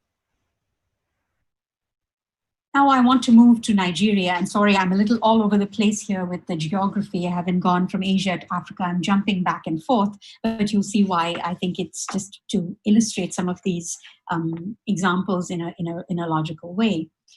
In Nigeria, like with many of the countries, they went into lockdown and most of the services were diverted to COVID. energy of people, resources, etc., were diverted. And then that presented a problem on how to reach the audiences with services and information and messages. One clever idea they had was to embed family planning messages within the overall COVID messaging, wherever it was possible. And they also did the opposite, which is embed COVID messages within family planning messaging. So they call this the dual integration. So it was sort of a no lost opportunity. And in terms of accessing family planning services, people could call a hotline for information on how and where, and advise people. They got advice on how to replenish their methods at the community pharmacy, and they moved to private sector vendors if a public sector facility was not available, because private sector tended to be open more often. It is a short-term fix because people had to pay for the methods, whereas they were free in the public sector services, and the method mix they wanted was not always available in the private sector facilities. But from a supply side, they had to make up some innovative ideas because interstate transportation had stopped, and the national medical stores needed to move commodities to the states, and otherwise they were going to be lockouts. So a lot of interesting lobbying was needed to put family planning on their radar and make it an important agenda item. So lobbyists engaged with the federal and state governments for the movement of contraceptives, identified champions both nationally and locally, and put pressure to get transport moving and continue to make the case for family planning. The Federal Ministry of Health ultimately got a waiver for 3 third-party logistic companies and helped them address the stockouts towards the third phase of their lockdown. So some of the key lessons learned in this is communicating clear information on the need of family planning and using private sector as a bridge was something that was critical. Also, using SPC materials and social media to reach a wide audience mix was critical. Using proven strategies such as advocacy to ensure commodities got where they needed to go. I'm sorry, but there's something that has appeared on the screen. It's not from my end. Can others see it as well? All that too. Okay, so I'm going to continue and pretend and ignore it, but I'm not sure where that appeared from. Okay, the other thing was, it's gone now, great. Another approach in Nigeria was interesting, was called the Honey and Banana digital platform. This is very innovative. And what they did was combine, it was a digital platform with a call center. It had website, Twitter, Facebook, and other social media. And they were tracking the calls. In the beginning of COVID, more men called asking about how to prevent pregnancy. And then there were more calls on emergency contraception and pills. And this was throughout the lockdown. And based on this, they were able to quickly adapt messaging for COVID-19 as it impacted couples. People were home more, and so obviously there was, a greater risk of unplanned sex, unprotected sex, and unplanned pregnancies. So the messaging was sort of moved towards this is not the best time to have a baby, and this was put out through social media platform and a call center. And the call center agents worked from home during the lockdown, so they would take the calls from home and were able to provide the counseling services, and even assisted with booking appointments for women and their partners for reproductive health services and contraceptives. And an interesting addition was they also helped facilitate waiver letters during the lockdown issued by the Federal Ministry of Health for referred clients, and allowed women to access these referral clinics and not be stopped and harassed at checkpoints. This was important because a lot of people feared going out and breaking the lockdown to go and get their services that were needed. Now, moving back closer to you, to Indonesia, I think this is more a recap for those participants who are in other countries joining in, because most of the participants from Indonesia, I think you know this already, and you've done an amazing job. And I was interested and excited to learn about things that have been put in place in Indonesia.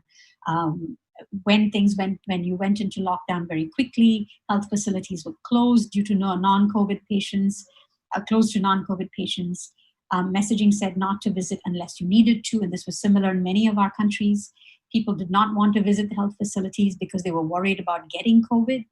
And when social distancing came into place, people like field volunteers and workers could not mobilize and visit the communities to talk about family planning. So the innovation on the demand side in Indonesia focused on field workers starting to work in COVID-related response, and family planning was added as one of the key components. And more than 12,000 field workers were registered for an online training for COVID response through weekly Facebook Live presentations in a program supported by USAID. And field workers also signed up 20 volunteer cadres, each accessing more than 200,000. And materials were developed to disseminate through WhatsApp groups, and the cadre was able to contact these networks of women with continuous messaging. Messaging was also done around the use of online delivery and pharmacy services when available, and family planning was also provided through telemedicine. Using car-mounted audio systems with messaging around family planning and delaying pregnancies was another interesting demand generation innovation. This is a picture from one of the, a flyer from the Facebook Live discussion on family planning training in the time of COVID that took place. From the supply side, BKKBN field workers provided condoms and pills for home delivery, and usually these were provided at health facilities and not by the field worker, but they were allowed to provide directly this time. And this was, an interesting example of, trying to innovate during a time of crisis. Messaging for women to ensure the supply they got was more than one cycle at a time in case they couldn't come back in time and didn't run out. Also going through the private sector for short-term methods.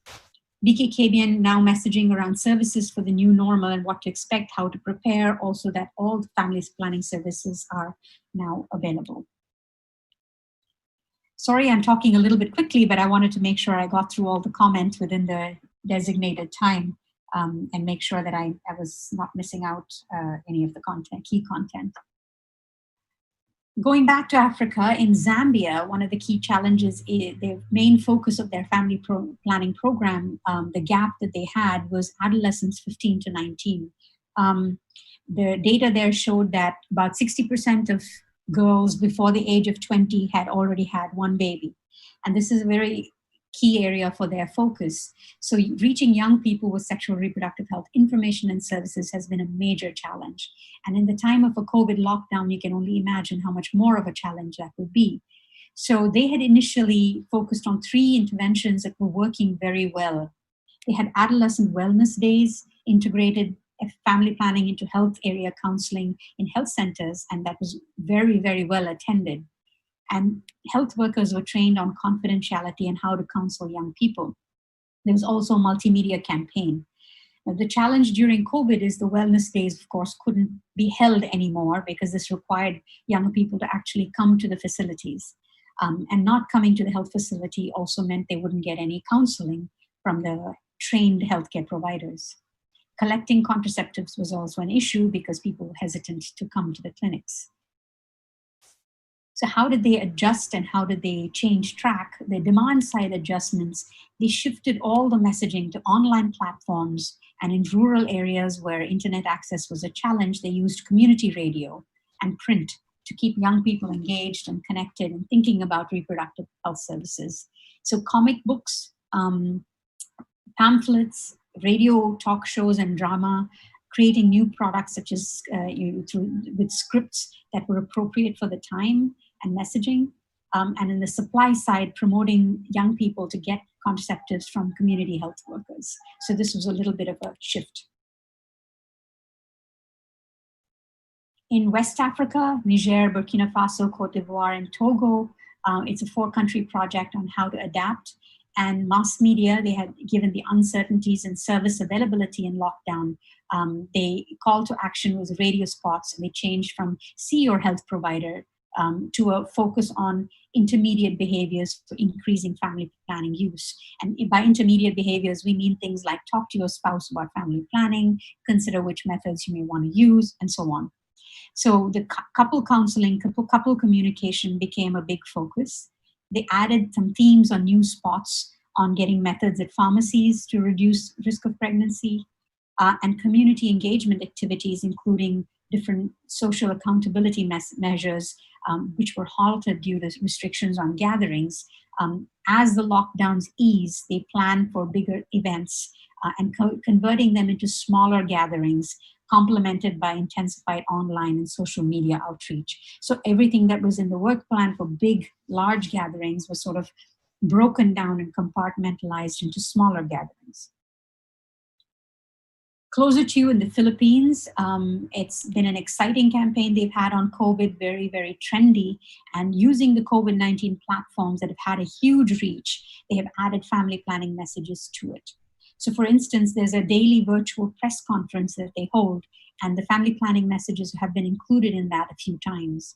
And each time they were included, they had a bump in the calls, on the helpline calls that they got for POPCOM, which is their population communication helpline.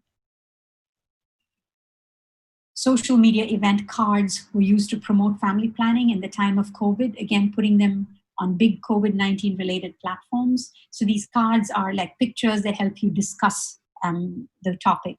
And POPCOM has used COVID as an opportunity to have community-based volunteers distribute pills and condoms, which they couldn't do before, and give out multiple months' supply.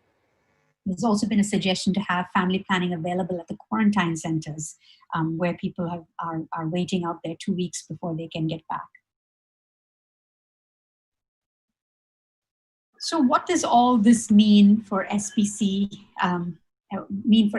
for family planning? We know that SPC can be effective, and it has to be designed with the person at the center of the design. And we need to be strategic, and it has to be well planned. So in this new context, there are a few things that we should keep in mind in designing our SPC programs for family planning, including demand generation. First is we want to ensure messages resonate with our audience's current emotional state. And what we mean by that is people have a heightened sense of fear. They may also be worried about their contraceptive options and other health needs. We can't forget that we're seeing an increased rate of domestic violence and trauma, and many of these women may also have a need for family planning. So all of that needs to be taken into account when we think about how we design and how we communicate around family planning. We also have to provide practical calls to action. And what we mean by that is give them small, doable actions in the context of where and how they are living right now. And these practical actions may change from week to week. So we also have to be resilient and adaptive in the messaging, because as we know, every week there's a new reality. And messages included have to adapt to those new realities. We have to find new ways of reaching people through trusted sources. And we also have to do this while ensuring volunteerism and informed choice. Make sure that those are central to the family planning information and counseling. Recognizing that SPC partners around the world are having challenges with these kinds of messages, how to think about family planning, etc.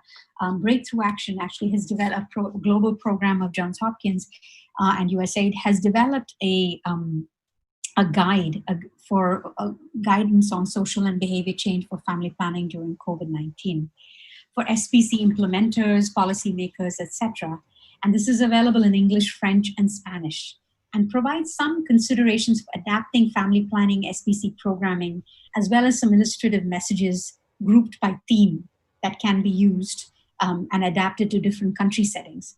It also considers immediate needs, but takes into account long-term family planning communication needs to adapt family planning programs.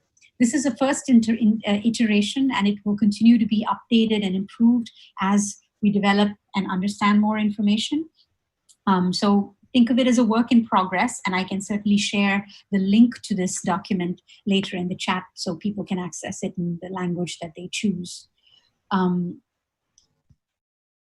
Sorry, that went too quickly. So I want to leave you the last couple slides with a few key considerations. While we are thinking about family planning in SPC, Of these, many are focused on coordination and partnerships. For example, we want to work with existing SPC coordination mechanisms in country, like technical working groups, RCCE committees, to harmonize updated messaging on family planning, ensure that any outgoing communication with locals is coordinated with local service delivery partners, and any changes in contraceptive and commodity availability or facility openings or closures are reflected in the SPC messaging. And the clients have up-to-date information and are hearing the same message from different partners and not getting confusing, conflicting messages. The SPC programs can also look at expanding partnerships with private sector distribution points like pharmacies and drug shops, modifying messaging to direct clients to these service points when public sector services are not available or inaccessible. With this in mind, we can also think about how we can use SPC approaches to work with these pharmacists and kiosk operators to improve their knowledge of family planning methods. Because people may come to a pharmacy and ask that pharmacist for more information, it would be a good idea to have them educated more about family planning methods as well. SPC implementers can also take steps to modify the content and increase promoting the existing telephone and digital hotlines wherever they're available, and other systems that are providing information on family planning, like the 321 IVR service that's available in many countries, which is automatic voice recording that you can listen to. And these family planning messages can and should be modified to include resources and referrals on gender-based violence. And although community engagement is limited, we do need to find ways to reach those who don't have access to mobile and digital channels. And this can be done through community radio, community-based public address systems like you saw in the Indonesia example, as well as identifying new channels and opportunities for communication. And these, again, as we know, are changing from week to week. Another overarching recommendation is to modify content to promote self-care for family planning, including self-care methods like DMPA-SC, as well as fertility-based awareness methods such as LAM or standard days methods. I mean, these are extraordinary times, and they call for extraordinary measures whenever it's possible. And finally, the guidance in that document I shared also provides a set of illustrative messages, ideas for messages that can be adapted in your context. And as noted before, these should be adapted based on what is locally available and what is locally the policy. For example, the guidance suggests options for overall reframing of messages, like shifting messages away from seeing provider to, talking to your partner, and, doing things that you can at home. This is not to say we shouldn't continue to ensure that access to facility-based care is there when needed, but rather to recognize the limitations that the audience may have and be facing in accessing those services sometimes. There's lots of messages in there in the guidance that are method-specific and framed to respond to the audience's current emotional state and physical circumstances. For example, increasing their feeling of empowerment and efficacy by promoting a very positive self-care with short-term methods that are not provider-dependent. Also recommends using messaging on empathy for women and girls, making them feel supported, making them feel like they have some agency in this. Promoting confidence in modern methods is something we can do at this time, which helps in managing side effects among current users and therefore reducing discontinuation. We also know that couple communication is a strong predictor for family planning use, and our messaging during this time can leverage that because many couples are spending a lot of time at home together. And this is often not the case when things are quote unquote normal. So this might be a chance for them to talk about family size, pregnancy, what their future looks like for them. So giving them prompts on having these discussions can provide a good foundation for family planning adoption, even going down the line. Lastly, the guidance touches on messages specific to young people's needs for family planning. And I think some think about other areas we can add. Your recommendations after you look at the guidance would be welcome in terms of areas you'd like to see more information and messaging on. But we encourage you to take a look at it and see if that might be useful in your country context. So I might just stop there and leave you with that so that there's some room for discussion and comments. Sorry, that was a very fast presentation. And I apologize for the speed. I will now stop the share of the screen and bring us back. Thank you very much. Within my time. Yeah. Thank you for that nice overview from different countries around the world and how they're dealing with family planning or dealing with COVID around family planning in their countries. I think you identified a couple areas around, first, of dealing with the infodemic that is happening and all the information that's out there and what to believe and what not to believe and how really to get out from under it. So much stuff comes to us, WhatsApp, Viber, any communication source, you're getting information. And then looking at how countries are looking at the continuity of services for women and their partners for family planning, whether that's in messaging and looking at new ways of engaging the audiences in this social distancing time. But also the importance of the continuity of the message, of still talking about family planning, the importance of family planning.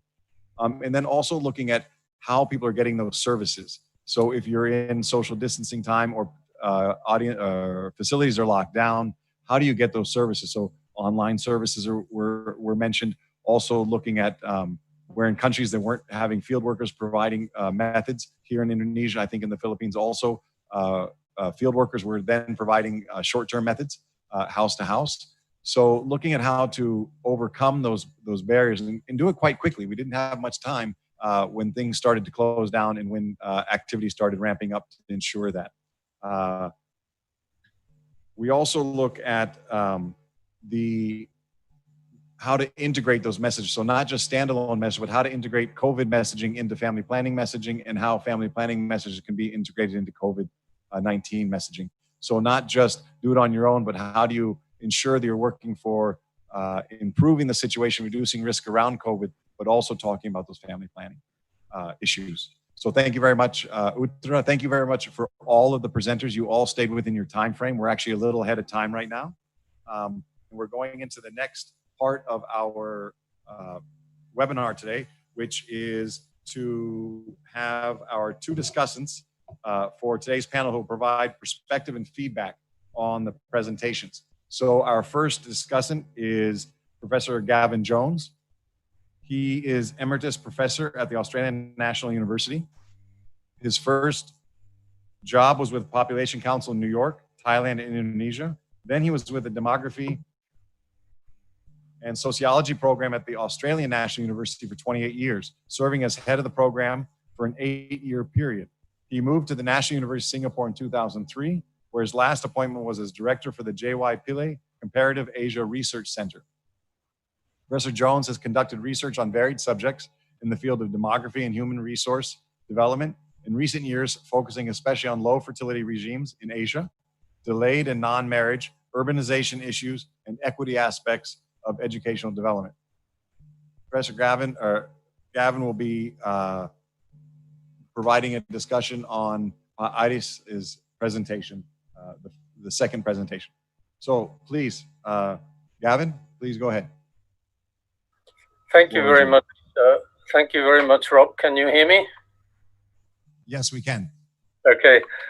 First of all, thank you very much to BKKBN for inviting me to participate in this very important webinar. I will be commenting on a very interesting presentation that Pak Aris Ananta made.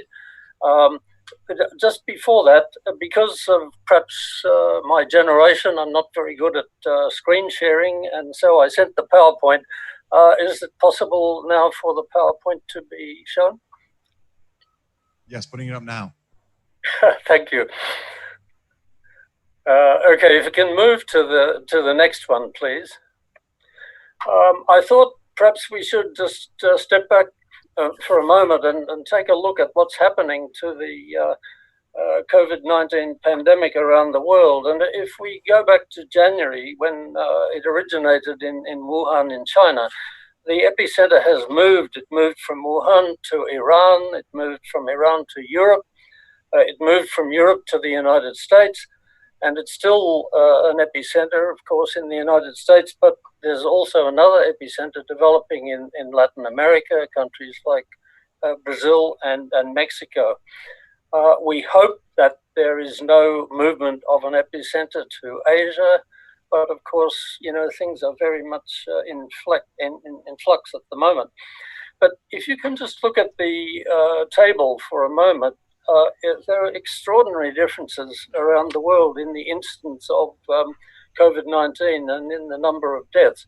If you can just look at the column on deaths per million population, actually the highest in the world is about in Belgium at the moment. It's not there, but the United Kingdom 632 deaths per million, Italy 573, USA 373, Brazil 248, India 10, Indonesia 9, Australia 4, Malaysia 4. These are extraordinary differences. And of course, as I've noted there, we don't know how many cases and deaths are missed in the official figures, but that's what the official figures are showing.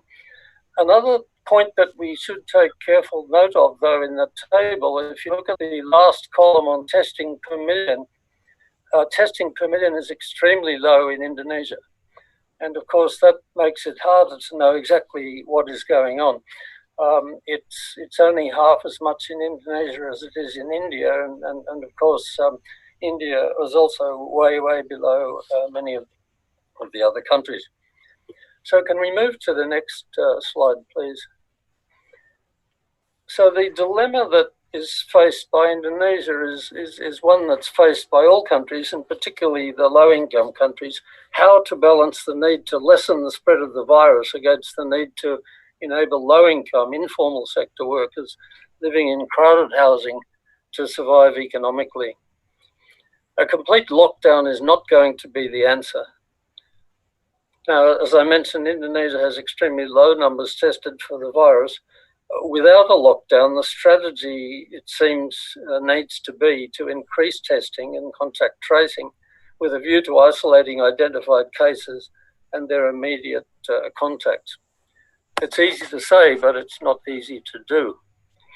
And as far as possible, good hygiene, hand washing and social distancing should be supported and promoted throughout the society. Next slide, please. So moving on to Aris's presentation, he made the point that we have to expect that COVID-19 will be around for a long while. We have to find ways of dealing with it, and I agree with that.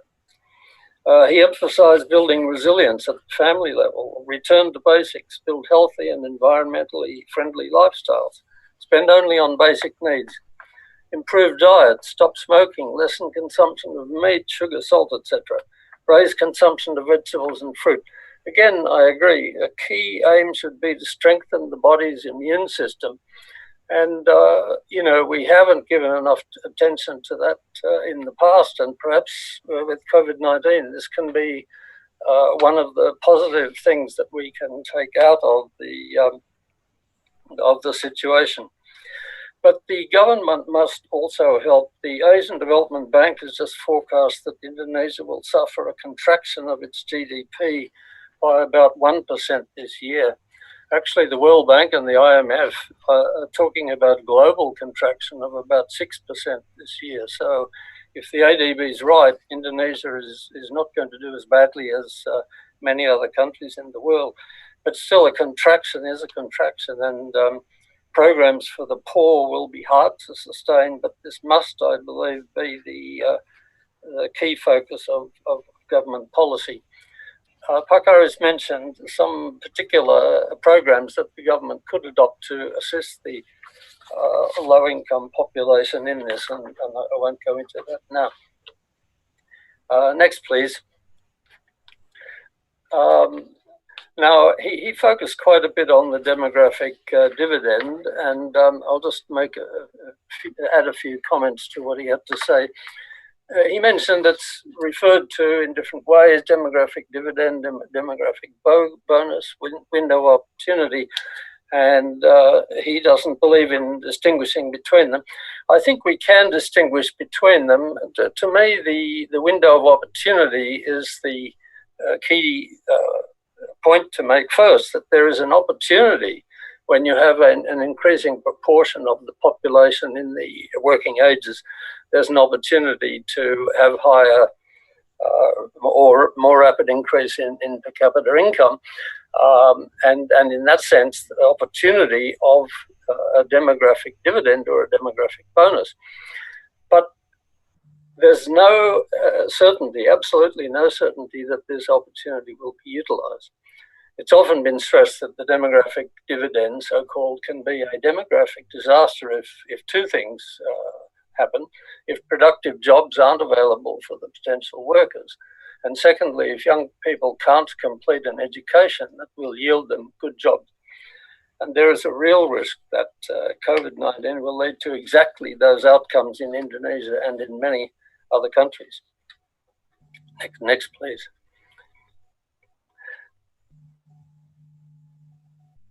Pak Aris raised some measurement issues, and again, I agree with those measurement issues. This idea of taking 15 to 64 age population as the potential workers, and under 15 and over 65 as the dependent population, is a very, very rough rule of thumb. For example, you have women's involvement in the workforce can change dramatically. I'm doing a lot of work in Pakistan now, where women are less than 25% of women are in the workforce. If you raise that to 50%, that would make an enormous difference to the number of potential workers. Then, of course, you have young people delaying entry to the workforce. You have old people not dropping out. If I can mention a personal note, if we take 65 as above 65 is where you stop being productive. I've ceased to be productive about 14 years ago. And yet I feel personally that the last 14 years have been some of the most productive years of my life. Anyway, that's just one example of the crudity of the measurement. But I think Pak Aris's arguments about the demographic dividend went much deeper than that. And so we should focus on the key points that he raised.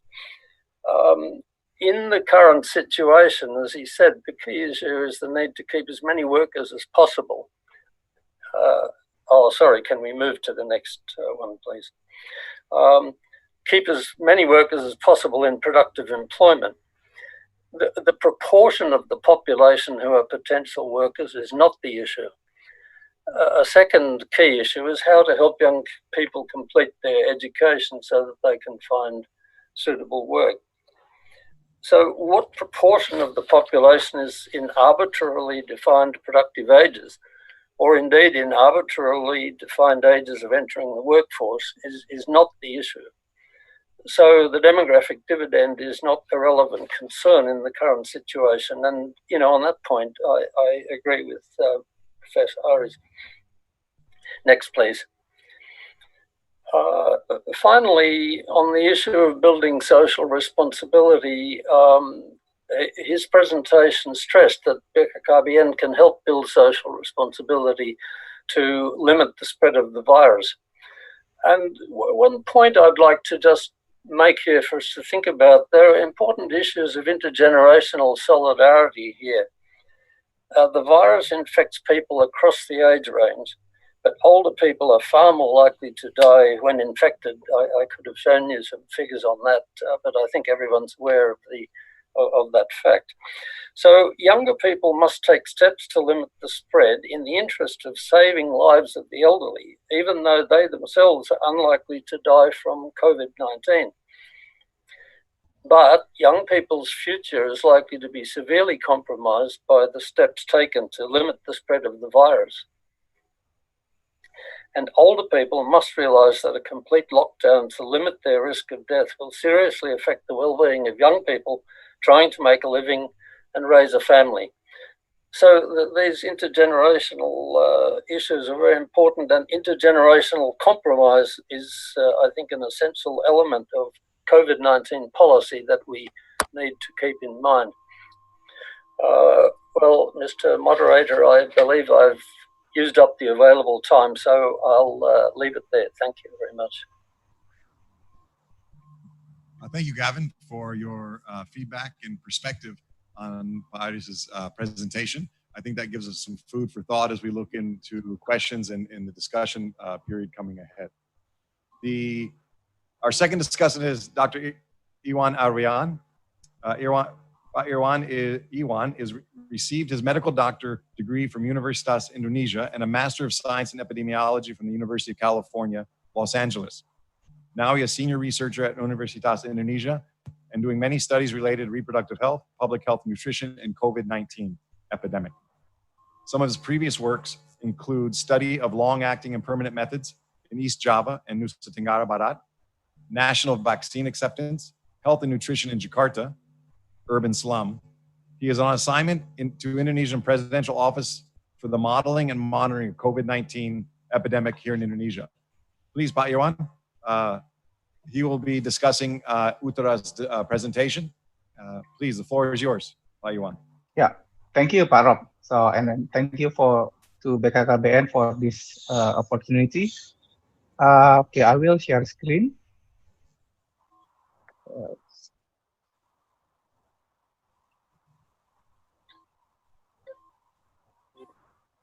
Okay, let me put it in the.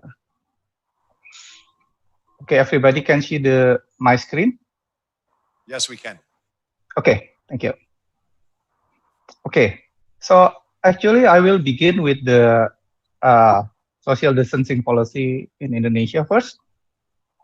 And then I'll continue to the comment on the Uttara presentation. So, as we already know that in Indonesia, there is a social distancing policy. And then we have the PSBB, or in English, it's Massive Social Distancing Policy by April. And by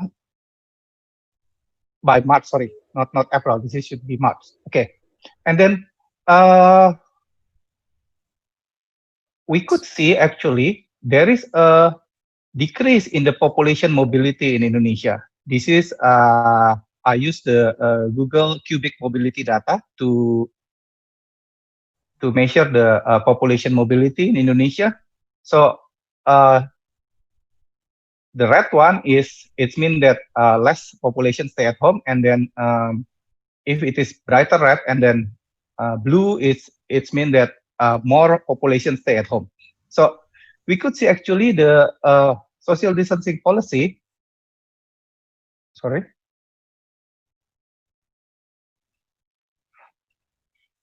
Okay. We could see actually the social distancing policy has an effect on the population mobility. And also, it will have effect on the economic and also to the essential health services, including family planning in this case. But the effect is real about the social distancing. This is if we see the effective reproduction number. This is the number to measure the transmission of COVID-19.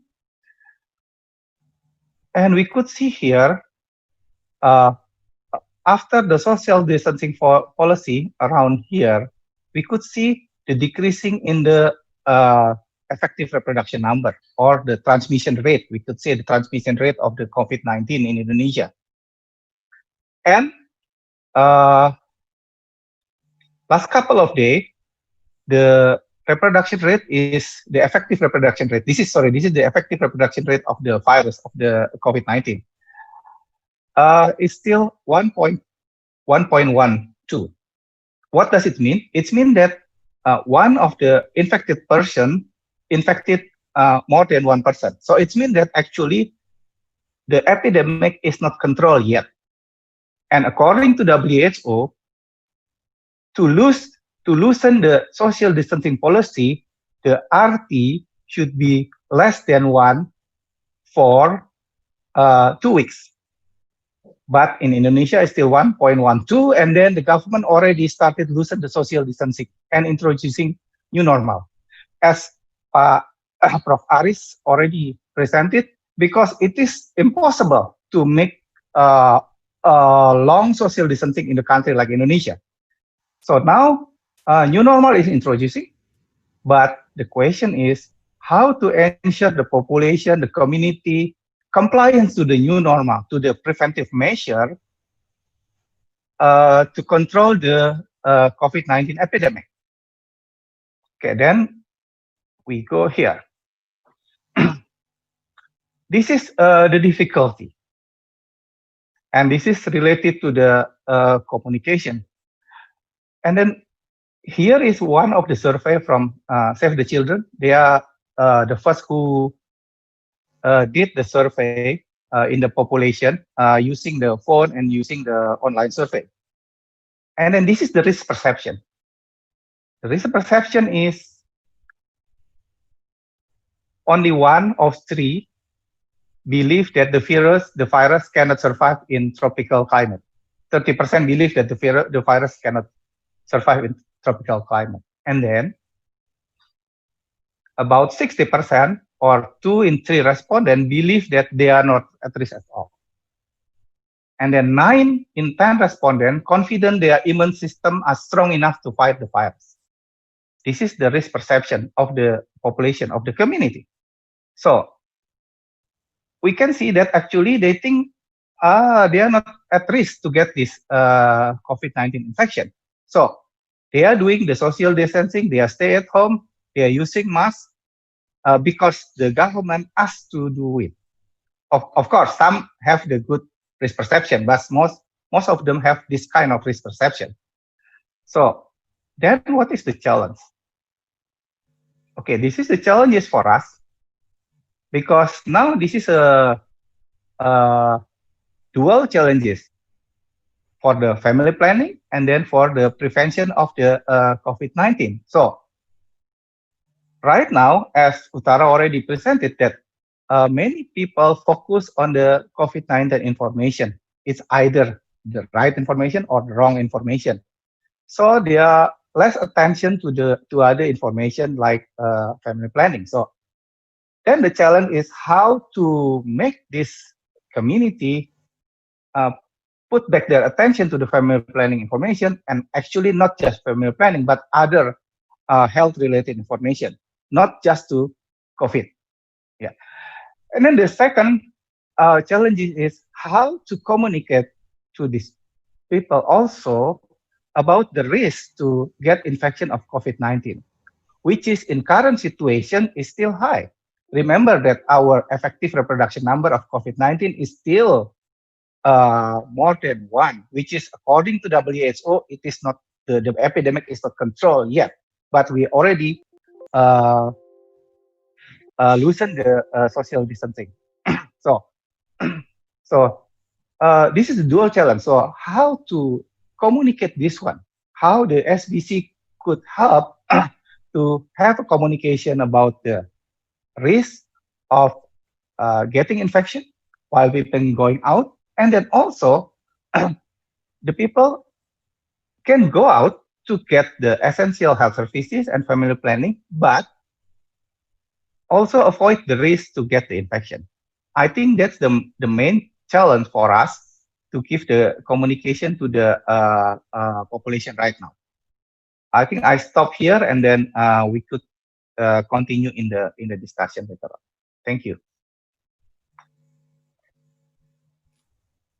Thank you, Pak Iwan, for that for the discussion points. I think very interesting in looking at where communication can have an effect overall in terms of based on the evidence we have here in Indonesia.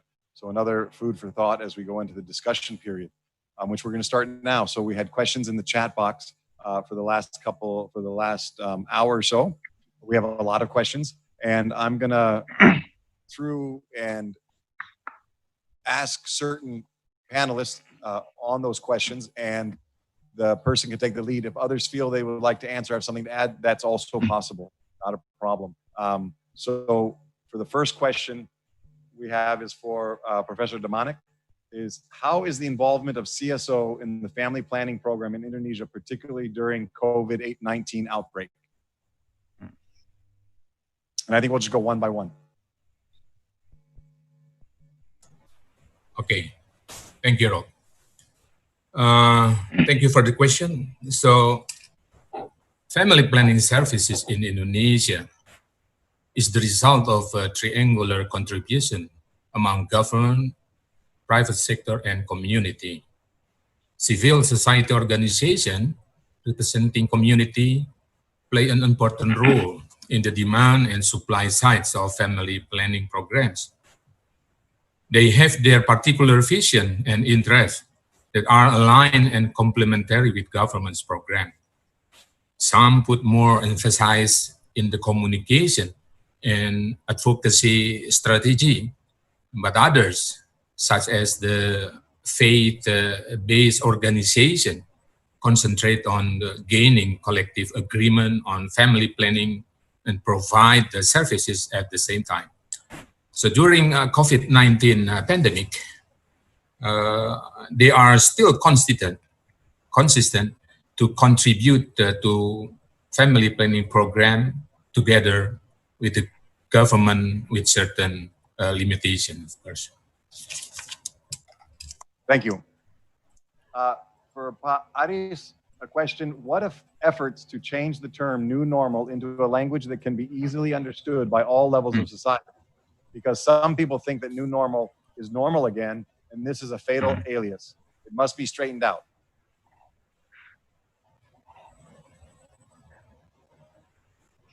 Aris? Yeah, thank you, Pak Rob. I think I completely agree, but that we have to think about a new word rather than new normal. Maybe one of my friends suggests new norm, norma baru. And I read in the chat, new behavior. Yeah, I think I agree that. And then we have to find new words so that we don't expect that return to the new normal. I completely agree, Pak. Thank you. Thank you. And I think words are context focus on everything. So let me go to Uttara. Here's a question: how gender analysis can be based to formulate, oh no, I'm sorry, I have the wrong one. How to ensure that there's gender equity in our response towards this pandemic? Thank you for that question, Rob. I think it's a very, very important question. I might have touched upon this in the presentation, but we do need to ensure that we're not just being gender equal, but also equitable, to make sure that women and girls get more than the necessary, more than what they're getting now in terms of access. We talked about the modes of reaching them, like if things are put up in channels that they do not have access to, like mobile phones, because in a family, the person controlling the use of the mobile phone may be the man, or you might have situations where the timing of certain radio listening happens as a family. She may not have specific access. So there's a number of ways services and health promotion may not reach women. So when we design programs, it's absolutely important to keep that in mind. So anticipating some of those challenges would be the first and most important way to make sure the programs are gender equitable, recognizing that that is an issue and building that into the design of the program. Thank you, Uttara. Yeah. And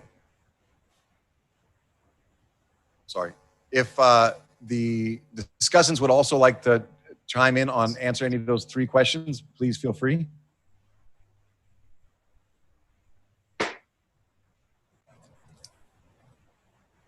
Okay, we'll go on to the next question. Rob, I just wanted to, sorry if I may, I just wanted something I didn't get a chance to say during my presentation. I just wanted to thank PKB from Sulawesi and West Java and Lampung and Riau for the photos in the presentation. We were running around trying to get a lot of good photos and appreciate them getting us some great photos.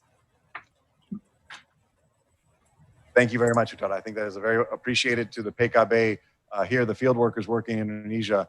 throughout Indonesia, and we did ask for photos from them, and we did get them from those PKB. So thank you very much to the specific ones, but thank you also to all the PKB Indonesia, many that are on this call right now that are on the forefront of COVID-19 and being a first responder to this. So thank you very much. This next question is going to be to all of you, I think, to the three panelists and discussants on this. According to the panelists, what is the most effective way to increase public confidence in the government, especially related to public health during the COVID-19 period?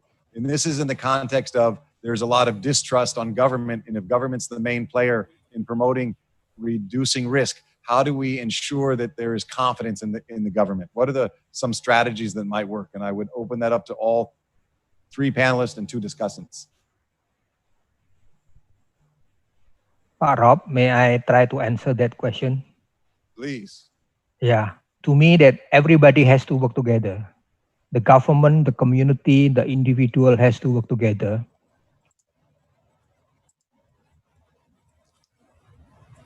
Okay, thank you. Others? Wait, I haven't finished. I think everybody has to work together. The government, the community, and the individual has to work together. I think individual, we have to help each other to create the new normal, new behavior or new norm or whatever. This is new thing. We cannot go back to the old one. So this awareness, like our friend Utara also mentioned that, and Pak Iwan also mentioned that the awareness is still weak in Indonesia. So that everybody has to bring this and then avoid sending false news, hoax, and then that's the thing that we have to avoid that one. And what we call social responsibility. I think that's what we should do. Yeah. Thank you. That's all from me. Thank you. Uttara or Pak Damanik or the discussants, Gavin and Pak Iwan?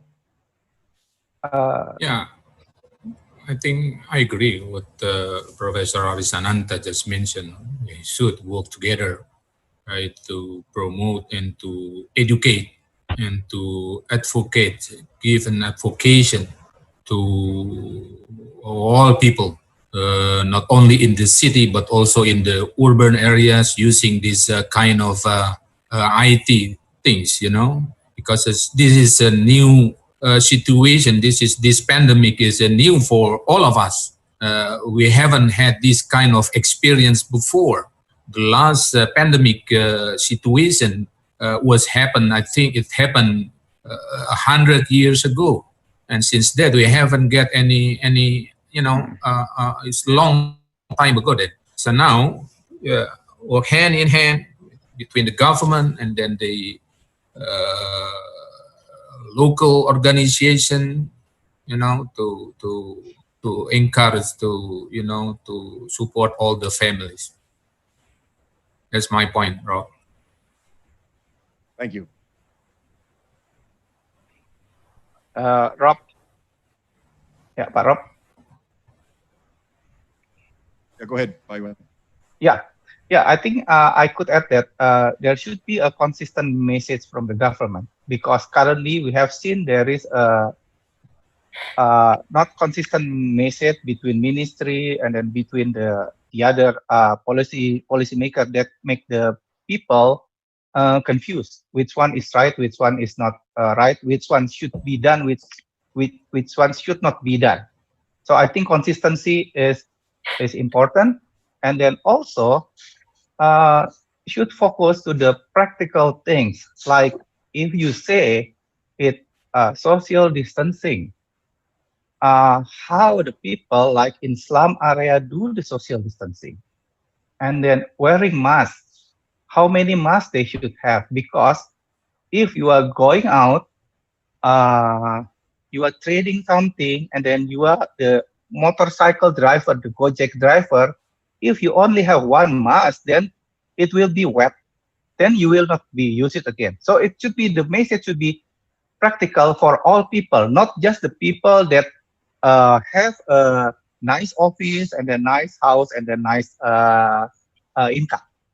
Okay, that's from my side. Hello. Can Yes, go I? ahead. Yeah, I think Iwan has made essentially the point that I was going to make, so perhaps there's no need for me to speak. But I think the consistency of message coming from government is very, very important. And I think we, without mentioning countries, I think we can note some of the countries where the pandemic is worst, where that consistency of message coming from government has certainly not been there. It makes people very uncertain and confused, and it's very important that all parts of government are on the same page on this one in the messages that they give. Yeah. Perhaps I can add one more thing, Rob. I think I agree with everything everyone has said. One more thing to add perhaps would be to build trust, we have to have transparency, and we need to also admit when things are not, we don't know. So I think that would give people a lot of confidence when we know that this is a constantly changing pandemic, information changes on a day-to-day basis, and that they can trust their leaders to give them the correct information as they have it then. And when things are, a strategy doesn't work or something, to be able to admit that and say, we tried this because of this, and now we're going to change our approach, would give public a lot of confidence to know that the leaders have their best interest in mind and will do the right thing and be honest with them. I think that will build a lot of trust. Thank you. Yeah, I totally agree with all the respondents. I think one of the, and kind of goes through all of them, is that the consistency of the information and having a one voice from government and not a number of information coming from a lot of different places, but one that is consistent, that is standardized and the same, and like Uttara said, is able to change if needs to. Admit that what worked didn't work, and now we're moving on. When we first started the pandemic, we looked at masks. Masks, they said, don't wear a mask if you're not sick. Now everybody should be wearing a mask. So things change. Thank you. This next question is going to go, I think, to start with Aris, is how does this pandemic affect the productive age group? And you can interpret that as you will.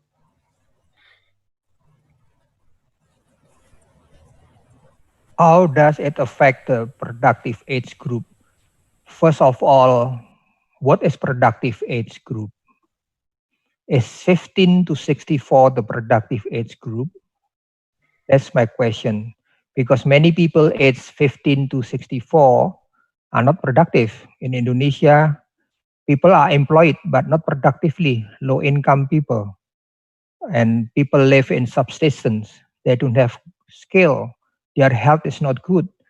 During the COVID-19, we hear that many people aged 30 and 40 are infected with the COVID-19 and they suffer. That means that they are not in very good health. So when you ask about COVID-19 affected productive people, first is that what age? I don't think that we have to define by the age. Productive can be, everybody can be productive. Unproductive can be everywhere. And this question is also the one I not happy with, because the question is very related to economic growth. So if COVID-19 attacked the unproductive group, is that good? If people are poor, 50-year-old people are poor, they are not productive, their skill is not good, and they are attacked by the COVID-19 and they die, it doesn't affect economic growth because they are poor. So if we think about economic growth, then we shouldn't care for the low-income people, those who don't have skill, because if they're attacked by COVID-19, it's okay. They don't contribute to economic growth. So we have to think differently rather than talking about economic growth, productivity in terms of economic growth. We talk about productivity in terms of welfare, well-being of the people. That's not only income, but happiness, health, education. I think that's my comment, Rob. Thank you. Any other additions to that? Okay. This one is for Damanik. I learned that BKKBN organized family development along with family planning program. How this program is developed so far? Thank you. BKKBN has a vision to realize Indonesia quality family. It is part of a national agenda to enhance the quality of Indonesia human resource. So the program highlights desirable character building and strongly adopts inclusivity. It embraces different socio-demographic background of program beneficiaries. The program goes from first 1,000 days of life until providing long-term care for the elderly. In Indonesia, families share common values that are held in the high esteem. It is our precious social capital that needs to be highly preserved. So the programs are translated to empower family and family members to contribute to the achievement of our national development programs. That's my response, Bob. Oh, I always do the wrong way. Sorry, my mic is now on. Thank you very much, Professor Damanik. Anybody else would like to add to that on the panel? It was very specific for BKKBN. Okay. This one I think I'll open up to everybody. It says, without a clear end to the pandemic in sight, what does a favorable policy environment for family planning program look like in this new normal era? So without a clear end to the pandemic in sight, what does a favorable policy environment for family planning program look like in this new normal era? In the new normal or new behavior, we have to do that to implement family planning. We have to be creative so that we could continue providing contraceptive use in the affordable way, but preventing the spread of the virus. If we ask question about that, we have to work together. We have to be innovative. We have to be creative. This is still new. There is nothing in the textbook about that. So if we are making mistake, that's very human. But we learn together, we work together. And the most important thing is that we have to realize that contraceptive use is one of basic human rights. So when we think about low-income people helping the basic need should include contraceptive use. That's my comment, Pak Bob. Thank you. Others? Yeah, Pak Rob. Please go ahead, Paiwan. Yeah. Yes, I agree that actually we have a long way to go to combat this COVID-19 in the world and in Indonesia. We just doing the exercise on modeling of the COVID-19 in Indonesia, and then it showed that actually it is not going to end very soon. So it means that we cannot stop the essential health services, including family planning. So the essential health services should start again and should continue. And the challenge is how to make the people and also the health provider not infected with COVID-19. Actually, there is a new publication in Lancet that show actually the preventive measures like washing hand with soap and then using masks and then physical distancing have a great effect in reducing the risk of transmission of COVID-19. So actually, if the preventive measure is done correctly, and then plus the using of PPE in the health services, actually the risk of getting infection become minimal and it's controllable. The only question is, could the health provider, could the community do it consistently and correctly? Because if they do it correctly, they do it consistently, actually we can reduce the risk to get infection in this situation. Thank you, Pak. Others? Yeah. So I'd like to add a little bit of. I agree with what the Professor Aris mentioned. We should creative, more progressive in the developing the programs, and not just wait for the development, to find the finding out of the vaccine, for instance, So in practical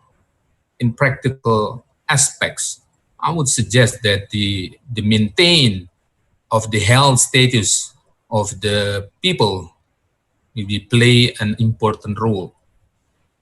These can be achieved by what we call a balanced diet,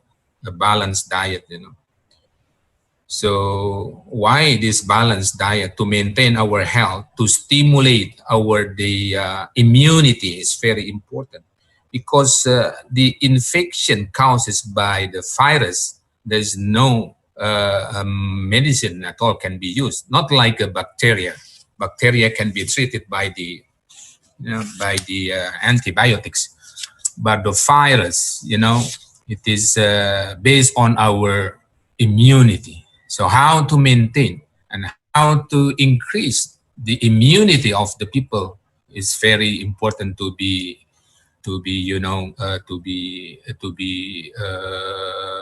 understand by the people.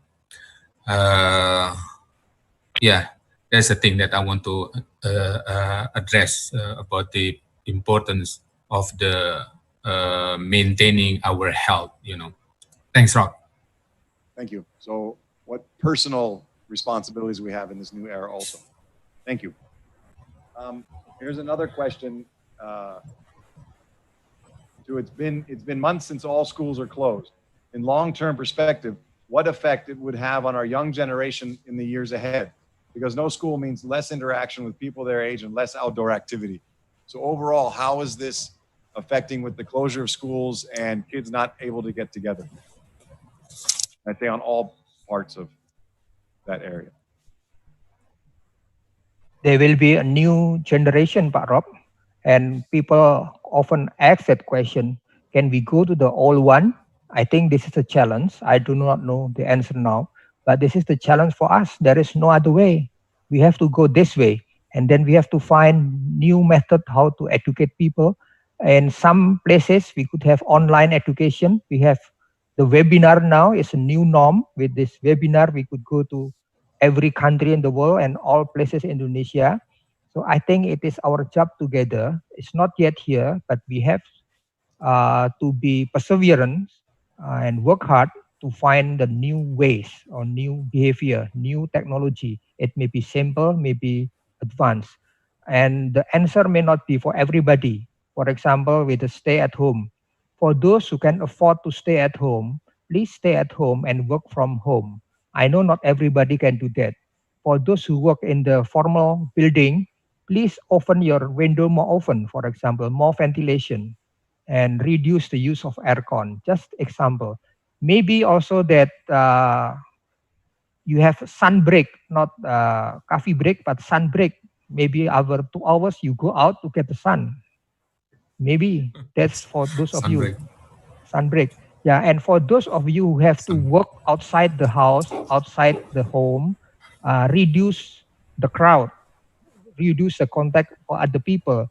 But for those of you who don't have to go out, would you delay going out? So the answer is not for everybody.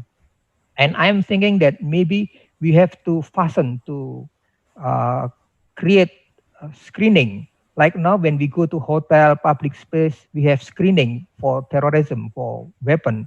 But can we create more now? Screening for virus. Once you are free, we could go to the building or place freely, we can do whatever. I think that's my small contribution. Thank you. Others on the panel? Uttara, Gavin, Iwan? How this will affect our generation of kids? Okay.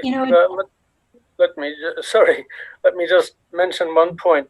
The online learning, of course, is something that we have to be focusing on as much as possible, but least from the recent experience in Australia, it's been found that the more disadvantaged groups in the society suffer from having online learning because they don't have access to computers and things like that. So, online learning works well for the better off groups, but actual physical presence in the classroom tends to be very important for the more disadvantaged groups. So I don't know what the answer is to this, but it is a major issue, and I think it would also apply in Indonesia. Thank you. Utra, were you about to say something also? Yeah, I was just going to say that I don't think there's an easy answer either, but it's given us an opportunity to really do an unprecedented evaluation of online learning, which an experiment which may not have ever happened before the lockdown. So it allows us to truly understand what is and isn't possible. Maybe there's plus sides to making education more accessible to some people who didn't have it before, by learning from how online learning could work or not work, and where it does and doesn't. So I think it would be important for us to learn and critically analyze this situation and see what implications it might have for us as we go back into the way things were before. Thank you. May I add one more about the access of online learning to the remote area? I think it's a very good business opportunity. The business has provided headphone everywhere to the remote area, but now make the people from everywhere Indonesia can contact people everywhere Indonesia and even the world can make a video call cheap. So now I think it's a challenge for the business people now. How can they provide access to the online technology even to the remote area? So this is a good opportunity for all of us who have business spirit to create technology or product so that people can have online learning from everywhere in Indonesia and in the affordable way, like the availability of handphone. Thank you. Thank you for that. Yeah, I think it looking at how to ensure that we get that education to everybody, even with those with less access to internet and online services.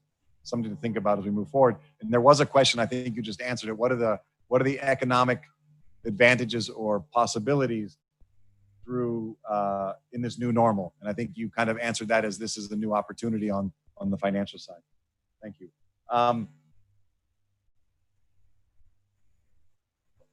There was a question on, has there been any observation on the access to services from private?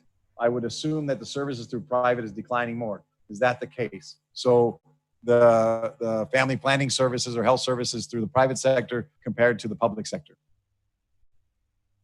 And I'm guessing this is in Indonesia, but also if we have perspectives of other countries. Please, panelists.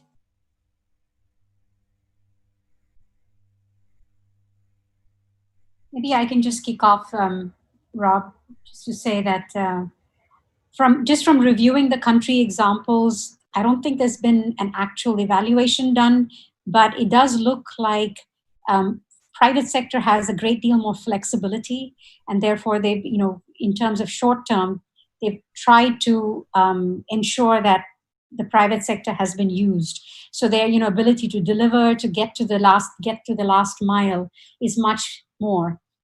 So that's probably why the private sector has stepped in, but it certainly would be interesting to find out more about the actual numbers of where they were used more and what has been the effect of that. Thank you, Utra. That's a good observation. Other observations, Pak Damanik, on BKKBN and working with the private sector on midwives. I know looking at getting PPE to them, etc. So you are working on the private sector also. Is there any information or insights you have on how private sector services have been affected? Bob, this is a general question on the role of private sector. Private sector is always talking about benefit, about profit, and that's not wrong because they are concerned about profit. If it doesn't make profit, they will not come. But for policymaker, there are also things which are not profitable for the private sector, but important for the people. For the things like this, that is not profitable for the private sector, I think the government has to intervene. Or another way is how to make private sector interested in this seemingly non-profitable way, like long-term contraceptive use. Can it make it profitable for the profit sector, for the private sector too? Otherwise, the government has to intervene and doesn't let on the private sector. Same thing with the technology. I believe that private sector can have ideas to make profit from the situation by providing online technology for people to study, for business, and so on in the remote area. The same thing for the contraceptive use. If we persuade, if we give a facility for the private sector to develop their initiative, how can they provide many things that we need? I think that's good. But the main thing I emphasize is that private sector concern is profit, and there's nothing wrong. But we have to work that if they are not interested, then we have to go in. The government has to go in or make incentive for them to go in. Thank you, Pak. Thank you. Any other responses? Okay, we'll go on to our next question. Lately, due to COVID-19 outbreak, we hear the increase of pregnancy numbers in some areas in Indonesia, but in the other side, we also hear about increasing of domestic violence. How is BKKBN coping and managing these issues? And I will open this up, not just specifically to BKKBN, but obviously Pak Damanik, if others have insight also, but please, Prof. Yeah, thanks. BKKBN, during this pandemic, has increased the awareness through advocacy by collaborating on family planning issues program services virtually, right, with private sectors and many organizations. And moreover, provincial BKKBN and representatives in the 34 provinces have improved family planning program services as well by providing contraceptions at the several service points. As I mentioned earlier, that the BKKBN has also collaborated with the Johns Hopkins CCP and the COVID task force with the support from the USA. The COVID-19 prevention communication is conducted within outreach public communication, collaborated again with the private sector and social media. Also, we spread the key messages on the COVID-19 and communicate through online mechanism. And this benefit our cooperation with private sectors, That's my comment. Thank you, Prof. Other insights from our panelists on how also dealing with the gender-based violence? And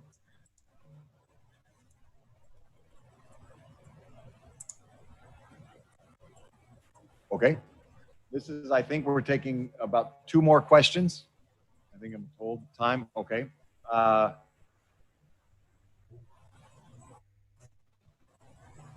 trying to find,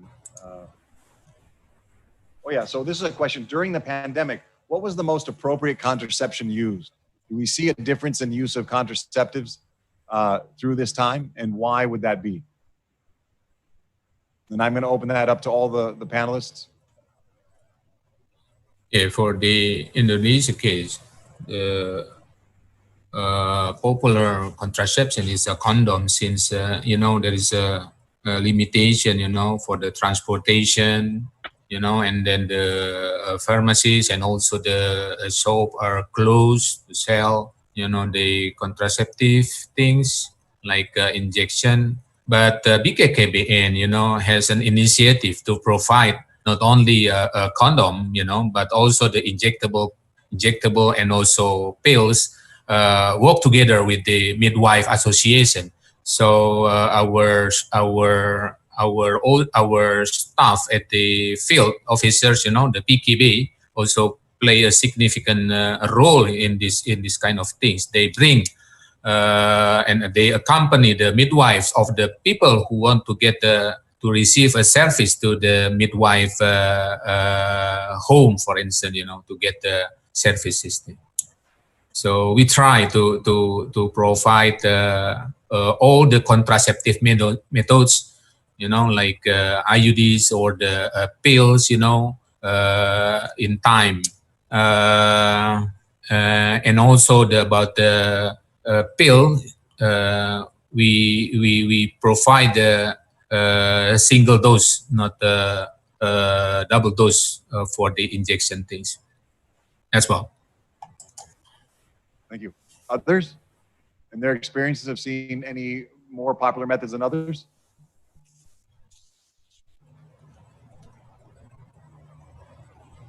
And I'm guessing we're looking at more on short term. Long term, they weren't changing, but short term, I guess easier to yeah, we have to think about the long term contraceptive, but we have to we have the incentive for the private sector to provide long term contraceptive. During this time of uncertainty, this is very good because they don't have to come to the clinic too often.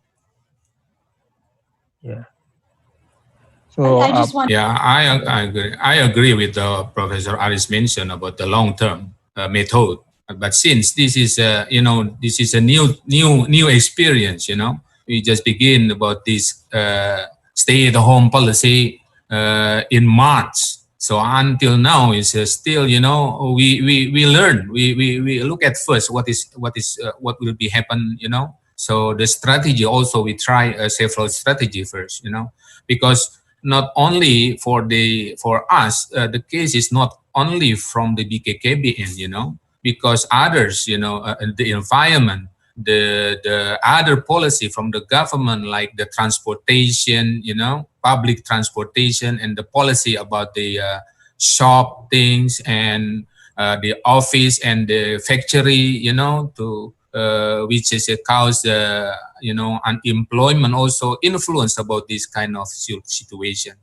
We at the BKKBN has conducted a kind of research actually, but this is not. I mean, this is virtual. This is not primary data. We just use the online research. Online research. What kind of contraceptive methods are popular among the people? We also ask them, about the frequency, the frequency of intimate between the husband and wife. Our data shows the survey is the participants of the survey is in total is about 24,000 respondents throughout Indonesia, but is worth to be noted that it is not representative for the Indonesia case, but this is kind of a survey, online survey then. So the frequency during we compare the intimate frequencies between the husband and wife. The data show is decreasing actually, during the COVID period. So it is hope then, that there is no pregnancy later on, But from the method of contraception, due to the limitation in transportation, as I mentioned earlier, and this is a new kind of situation, so people are still waiting what is happening, right? What things and other things, But now we can make and reformulate about the strategy how to involve this kind of situation. Thank you. Thank you, Prof. Uttara, were you about to say something also? Yeah, I just wanted to add that I think in just looking at different country examples, and both the previous responses alluded to this, long-term methods, this may be a good opportunity to promote long-term methods in the future, where people understand there will be disruption of services and it may be safer to be on a long-term method. However, given that this was something that came up very suddenly, people may not have had the opportunity to switch to a long-term method. So currently what we are seeing are trends where the short-term methods are more popular, methods that don't involve human contact, things that can be dropped off like pills and condoms, are currently more popular. And in some cases, even the rhythm method and other things are being promoted where the contraceptives are truly not being made available. Thank you. Good point on that, on the self-care type, what you mentioned a little on self-care and probably self-injectables too. So I think that's going to wrap it up for this webinar. I would like to thank the panelists for their presentations and the insights you've provided from those presentations. To the discussants, thank you very much for your time to provide perspective to the panelists and presentations, and also the kind of the feedback into that so that we could have this rich discussion. I feel that this webinar was very, very comprehensive in looking at how we can work within what we're given in COVID-19, in the new normal, the new normals, as we're now starting to say, with Aris recommending that. And I think that's a good idea. But how programs are able to function and still look at the continuity of services, continuity of messaging around family planning. We're dealing with disruptions in supply side. We're dealing with disruptions on the demand side. But we, at the core of it, as Professor Aris mentioned, family planning, contraception is a human right. It needs to be at the top of the list, and we need to ensure that that happens during this time, and whatever that means. We're learning, we're moving ahead, and we'll probably take a couple steps back. We'll go forward. These lockdowns are easing, but we're seeing in countries where the lockdowns are being reimposed. I think Utra was telling me yesterday that in her city of Chennai, they've reimposed the lockdown a couple of days ago. So we know that's going to happen. We're not going to be free of this until there's a vaccine. So how do we take these recommendations, these ideas we've learned today, and start putting them into practice in our programs, in our countries around the world? I think BKKBN is a good example of what's happened so far and how they moved quite quickly and how to ensure the supply side of the equation, ensuring that we have the methods, but also at the same time, how do we ensure the demand side? How do we do the counseling? There were a number of questions around counseling that we didn't get to, but really, how do we continue that counseling to women that want it, that want the information? And then finally, how do they make an informed choice on what they want? So again, thank you to Professor Aris, to Damanik, to Uttara, to Gavin, and also to Iwan for your time today in sharing your experiences and recommendations and lessons learned. We really appreciate it, and job well done. Thank you very much. Thank you very much, Prof. Thank you, everybody. Thank you. Thank you, everybody. Thank you. Justin and Rob for very interesting and fruitful discussion on the topic. I might not have further conclusion as it is very clear and straightforward. And I must thank Asian Population Association, Johns Hopkins University, and PPD member countries for their support. And I would like also kindly invite Mr. Adnene Ben Haj Aisa, the Honorable Executive Director of PPD, to give his statement or some comments. Mr. Adnene.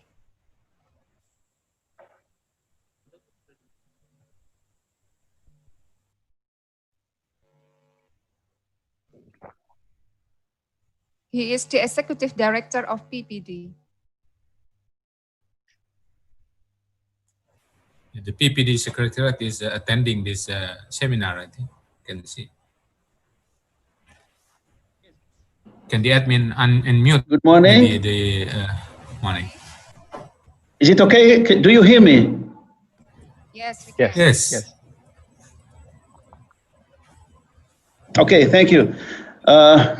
Thank colleagues, friends from BKKBN. Thank panelists, moderators, discussion. This is a very good opportunity, and thank you for giving me the floor to say a few words in this important webinar. I must start by congratulating BKKBN and Johns Hopkins University for the topic chosen to discuss on public health and economic development in this COVID-19 situation.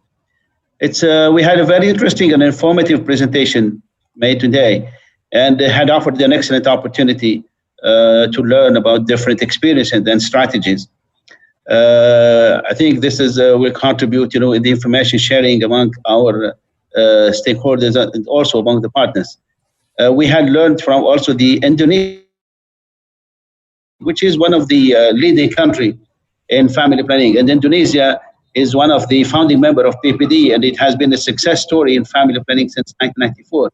And we really appreciate the efforts that the BKKBN is doing during this COVID-19 to ensure contraceptives, family planning services to all the population and also to the community. As you know, information and knowledge sharing is one of our main interventions in PPD to promote South-South cooperation among PPD member and also non-member countries. This is done within the spirit of solidarity and common interest. I think I must say a few words about the COVID-19, that this pandemic has confirmed that health is not a cost. Health is an investment. And investing in health and education and creating job opportunities is crucial for demographic dividend, as it was clearly explained by Professor Aris. The post-COVID-19 will need more national unity, but also it needs also global solidarity to build resilient economies and healthy communities. We don't need only to have health system, but we need to have intervention and contribution from all national partners, NGOs, media, and all. And I think the post-COVID-19 will offer an excellent opportunity for countries to review and assess their health system, because that should be a priority for all nations, whether from the north or from the south. And I'm confident that South-South cooperation will play a leading role in sharing and build the capacities of different countries, whether developing PPD member countries and also developing countries. I would like to thank by these few words and thank you for giving me this opportunity, and wish you success, and hope that we will have other opportunities for sharing this information. And thanks for BKKBN. Thank you. Thank you, Mr. Adnini, for your statement. Warmest greetings from our chairman of BKKBN. We wish that the webinar will build a network with different partners and experts to continue online sharing of best practices under these restrictions of movements and gathering. So this meeting can also be accessed through live streaming on YouTube and Facebook, and all of the material presentation can be downloaded from the chat box.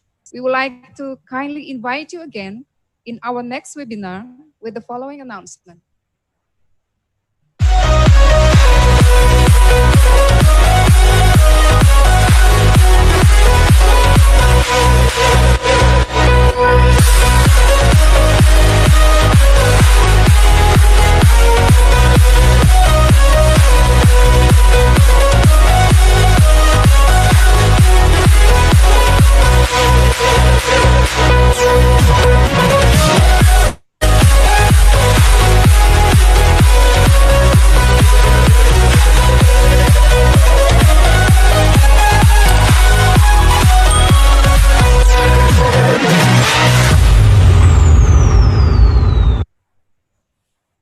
For further information on the upcoming webinar, please visit our website at itc.bkkbn.go.id.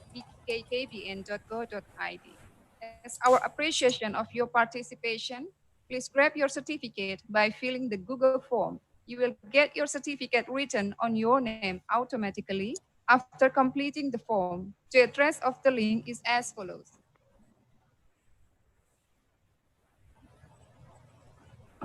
You may take a picture on that, and we also put and write it on the chat box. And for all resource persons, we will send the certificate to you by email. Finally, on behalf of the chairman of BKKBN, I would like to thank for your valuable contribution and hope to see you again in November 17, 2020. Stay safe.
Everything starts from a plan.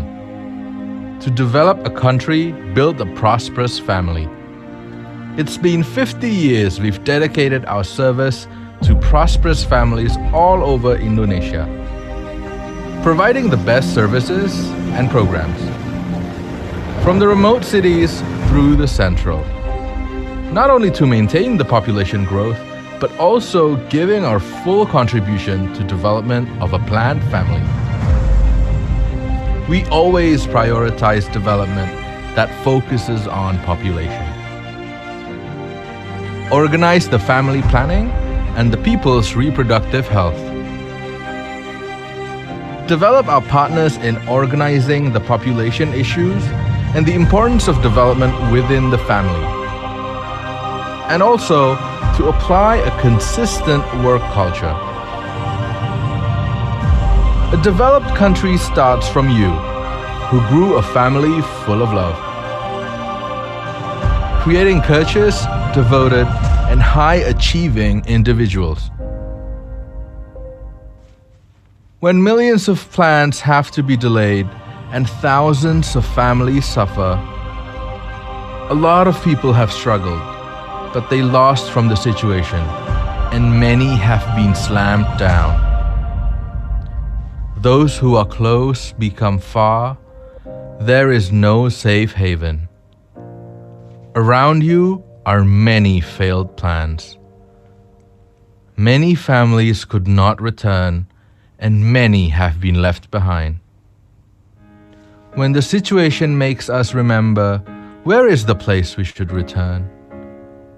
Only one thing: follow the heart. We will always be with you. Rebuild the plan, walk together to reach your ultimate goals. It starts from the family. Every family in this country, without exception. We will always be there and give our best service to be a better country, reach the highest goal. Together we rise, relieve the pain. Don't give up now, because you are the strongest human being. Know yourself, rebuild your plan, move forward, look into your family. Together with BKKBN. Come together, we're all family.